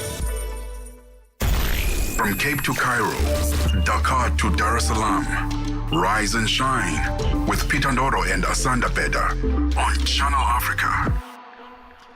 The African continent is making progress in asserting control over its mineral wealth. This has emerged in a multi-stakeholder dialogue in Johannesburg in South Africa entitled Turning Mineral Wealth into Negotiating Power, Africa and Critical Minerals Supply Chains. Now, this dialogue sought to leverage the G20 platform in South Africa and to build a common narrative on critical minerals for the African continent. Nhlanhla Mahlangu has more. Senior African policymakers, international organizations, researchers, and civil society gathered in Johannesburg to examine a critical question: how can Africa transform its mineral wealth into sustainable industrial and economic power? As global powers compete for minerals essential to clean energy, digital technologies, defense, and space innovation, experts say Africa is at the center of a major geopolitical contest. They say recent developments signal growing momentum, but also bring forth the challenges that threaten Africa's resource industrialization ambition. The dialogue discussed expert perspectives on Africa's strategy to convert its resource wealth into inclusive long-term development. Depros Mchenwa, Director Resource Future in Africa at Open Society Foundations, says it's important that the meeting make some clear recommendations to the G20 and for the continent to seize the moment and see it as an African moment. It is important that we think about strategies to secure the gains of the South African presidency of the G20, the Brazilian presidents of the G20, Indonesia's presidents of the G20, and India's presidents of the G20. Securing that legacy is important. Second is strengthening the bargaining power of the continent. One of the things that's happening now is forcing countries to be isolated into small zones and then negotiating with them as small as they are. We're seeing a very ruthless critical minerals, I don't want to call it diplomacy, but it's very transactional politics, which you isolate Lesotho, you negotiate with it. You isolate Zimbabwe, you negotiate with it. You isolate Ghana, you negotiate with it. And this is resulting in a fragmentation in policy and in outcomes. It's an opportunity to use this G20 moment to regroup the continent and use it as a moment to strengthen the bargaining power of the continent so that the discussions we are having now are not going to be held country by country. The dialogue heard that Africa's strategic position in the global green energy transition, digital transformation, defense innovation, and emerging space economics is underpinned by its significant reserves of critical or strategic mineral endowments. Maxwell Gomera, UNDP resident representative, says it's time for Africa to leverage its mineral wealth for economic growth. We must treat our critical minerals as leverage, not as commodities. The future is not in the rocks, it's in the rules, the ones we negotiate and enforce together. Africa needs a unified position anchored in the Africa Mining Vision and the AU's Green Minerals Strategy. One voice, one playbook, one set of non-negotiables. Second, we need to add value at home. Refine lithium in Zimbabwe. Assemble batteries here in South Africa. Manufacture green steel in Zambia. Think of it this way. Selling raw cobalt is like exporting flour when you could be exporting bread. The margin is in the backing. Third, we need to pool our power. No single African country is big enough. No single African country has big enough a market. But regional partnerships, like the DRC-Zambia Battery Corridor or SADC's Energy Compacts, they give us collective weight. South-South cooperation is not charity at all. It is strategy. And it's about time we strengthen it. Speakers have called for Africa to move beyond simply extracting and exporting raw materials and for the continent to exploit its mineral wealth to manufacture, industrialize, and create much-needed jobs. They also pushed for a common agenda and a unified voice among African countries to strengthen the continent's bargaining power in critical mineral supply chains. The dialogue was hosted by the United Nations Development Programme in partnership with the Open Society Foundations. Reporting for Channel Africa, I am Tlantla Mahlangu in Johannesburg. Africa, voici Abedi.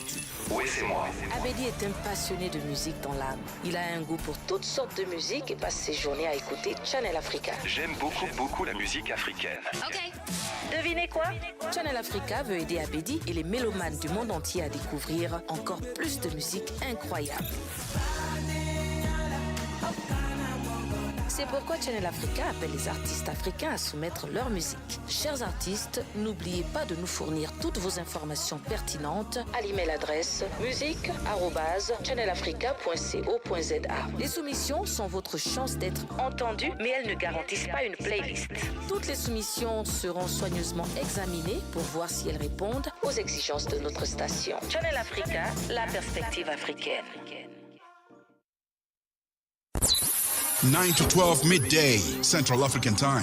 On the move with Palisa Tau and Benjamin Mushatama. Now, when you go to the hospital, there's medical attention that you need, and that's the only experience you're expecting to have. If you are a transgender person, sometimes those experiences can be marred by the demand of trying to understand your gender, your sexuality, and not particularly getting the assistance that you need. One time, I was sexually abused by someone who used to live next door to my house. So when I went to the police to report, I was in a weave, I was wearing a dress, and when I got there, the police person that helped me said to me, obviously we're gonna rape you because why do you walk around looking like trying to be a woman when you are a man? And after that, the person just walked scot-free. How do you deal with that? Because there's a double barrel abuse there. So it's not even double barrels, there's kind of multi-dimensional forms of abuse. I think one thing that I will tell you about trans people is we are strong, not because we want to be strong, but because we don't have an option. It is what it is. Because the struggles that we face each and every day are like unimaginable. Keeping you on the know and on the move. Keep Africa in your hands. Connect to our website for all your news, sports, and cultural updates. channelafrica.co.za. Coming up after Rise and Shine is On the Move, and we hear what's coming up on this Friday's edition of the show. This is spearheaded by Benjamin Mushatama and Palisa Tau. So Benjamin joins us now to say good morning and tell us what to expect. Loving the Are hair. you also experiencing fatigue year-end? No, fatigue? no, I'm not. You actually don't look, he doesn't look like it actually. I shouldn't have answered that question. 'Cause now I feel bad. Yeah. Well, what's coming on the show is going to excite Peter specifically. Today we're going to be speaking. I know Peter is going to love this one. I know it. I know it. I'm convinced. Peter, today we are speaking about the mbira. Ah, yes, of course. That's a wonderful show. Look at that smile. I told you. Look at that smile. It is a wonderful, beautiful, amazing instrument.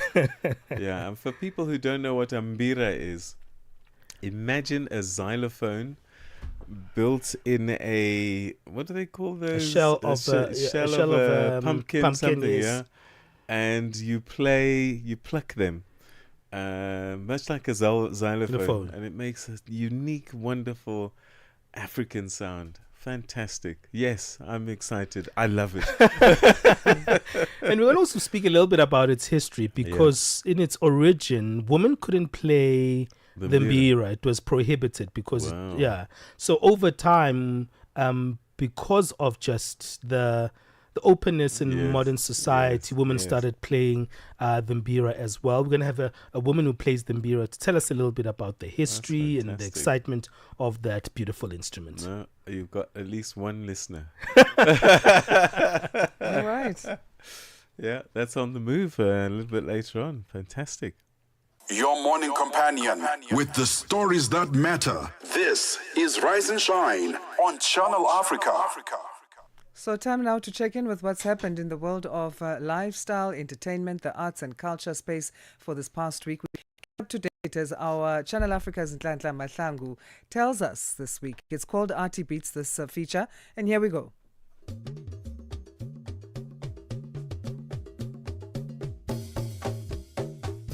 Welcome to this week's African RT Beats exclusive to Channel Africa, The African Perspective. I am Nhlanhla Mahlangu. In this week's segment, a new visual art exhibition showcasing 4 decades of South African visual art history and the 23rd annual Lapsa Champagne in Africa Festival underway in Johannesburg.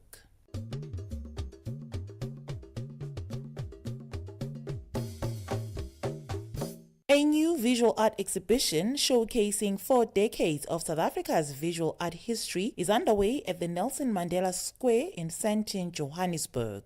Titled SBYA Visual Arts 1984 Now, the exhibition will run until the 31st of January in 2026. This landmark exhibition tracks the dynamics of transformative change undergone by South Africa. More from Dr. Sami Mdluli, curator and member of the Standard Bank Art Gallery and Art Lab. It was marking the 40-year anniversary of the Standard Bank Young Artist Award. It was also a way of looking at the landscape and the kinds of artists that have come through this award and, in a sense, shaped the visual art landscape in South Africa. How do artistic collections serve as living archives of social histories? The award itself and the artists that are represented in the collections that you see are actually a representation of our cultural memory as a nation. Some of the artists that you see were peak, I think, of their careers in terms of some of the issues they were highlighting at the time. Photography, for example, is a very big medium that comes through in certain times. So the early 2000s to the 2010, 2015. Let's talk about the exhibition itself. Who are some of the artists that are exhibiting? Basically, the artists that you see are from the list of Standard Bank Young Artists that have won the award throughout the year. So you have William Kentridge, who won in 1987, Sam Shangetwa, who won in 1994, Mam Helen Sibidi won in 1989. So it's a list really of very, I think, some of South Africa's top artists. The 23rd annual Lapsa Champagne in Africa Festival, a uniquely curated celebration that honors African craftsmanship, storytelling and culture paired with the world's finest French champagne, fashion and food is underway at Summer Place in Sandton. The festival is the largest French champagne festival in Africa. Sean Anderson, ambassadeur dignitaire of Londres de Côte de Champagne, has more. There's a very special relationship between being world class and being champagne. Champagne is considered to be world class. It's extraordinary quality, attention to detail and so on. And our relationship that we've had with ABSA for now since 2002, it's a long time, 23 years, has been a statement of us being, as a collaboration, it's been a statement of, or a symbol of excellence in Africa. So the two associations have been about global excellence but based in Africa. But the reality of it is that we represent the Champagne Importers Association, and that is all the importers of champagne in South Africa all belong to the association that me as the ambassador is the chairman of. And this is our opportunity to showcase the big houses, the small houses, names you know, names you don't know. Because in the business of champagne, in the wine region of Champagne, there's a lot of families that are just own small hectareage. They call them growers, and they make wine under their family name. Nobody's ever heard of them, and they probably would never. And they're brilliant wines. They're really excellent champagne.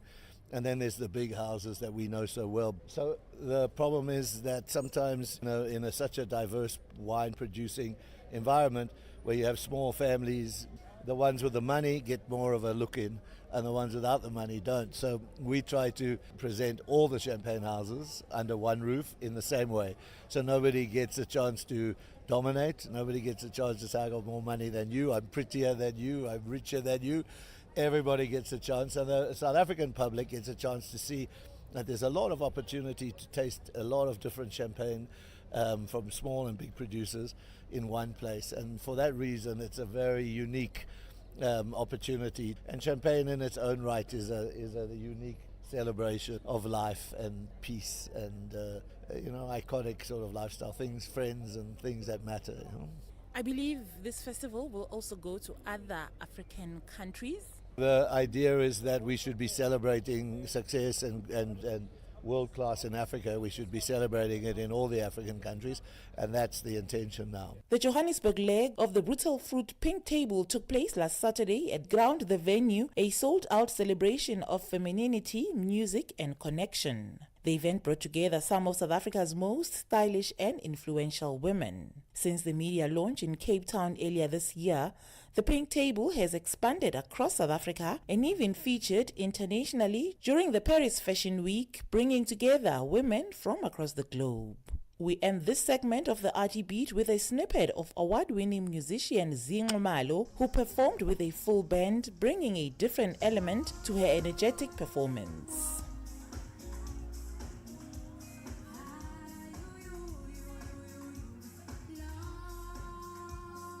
Until next Friday for Channel Africa, I am Ntlanhla Mahlangu in Johannesburg. Parlez-vous couramment le français? Êtes-vous passionné par la radio? Et êtes-vous qualifié pour travailler en Afrique du Sud? Envoyez-nous votre CV et votre 3 minutes démo en MP3 à @channelafrica.co.za pour avoir une chance de rejoindre la famille Channel Africa. Si vous n'avez pas de réponse après 14 jours, cela signifie que vous n'avez pas été retenu. Channel Africa, la perspective africaine. Call us on +27 63 406 9126 and contribute to the conversation. From Africa's broadcast capital to the furthest corners of the globe, this is Rise and Shine, every weekday mornings on Channel Africa.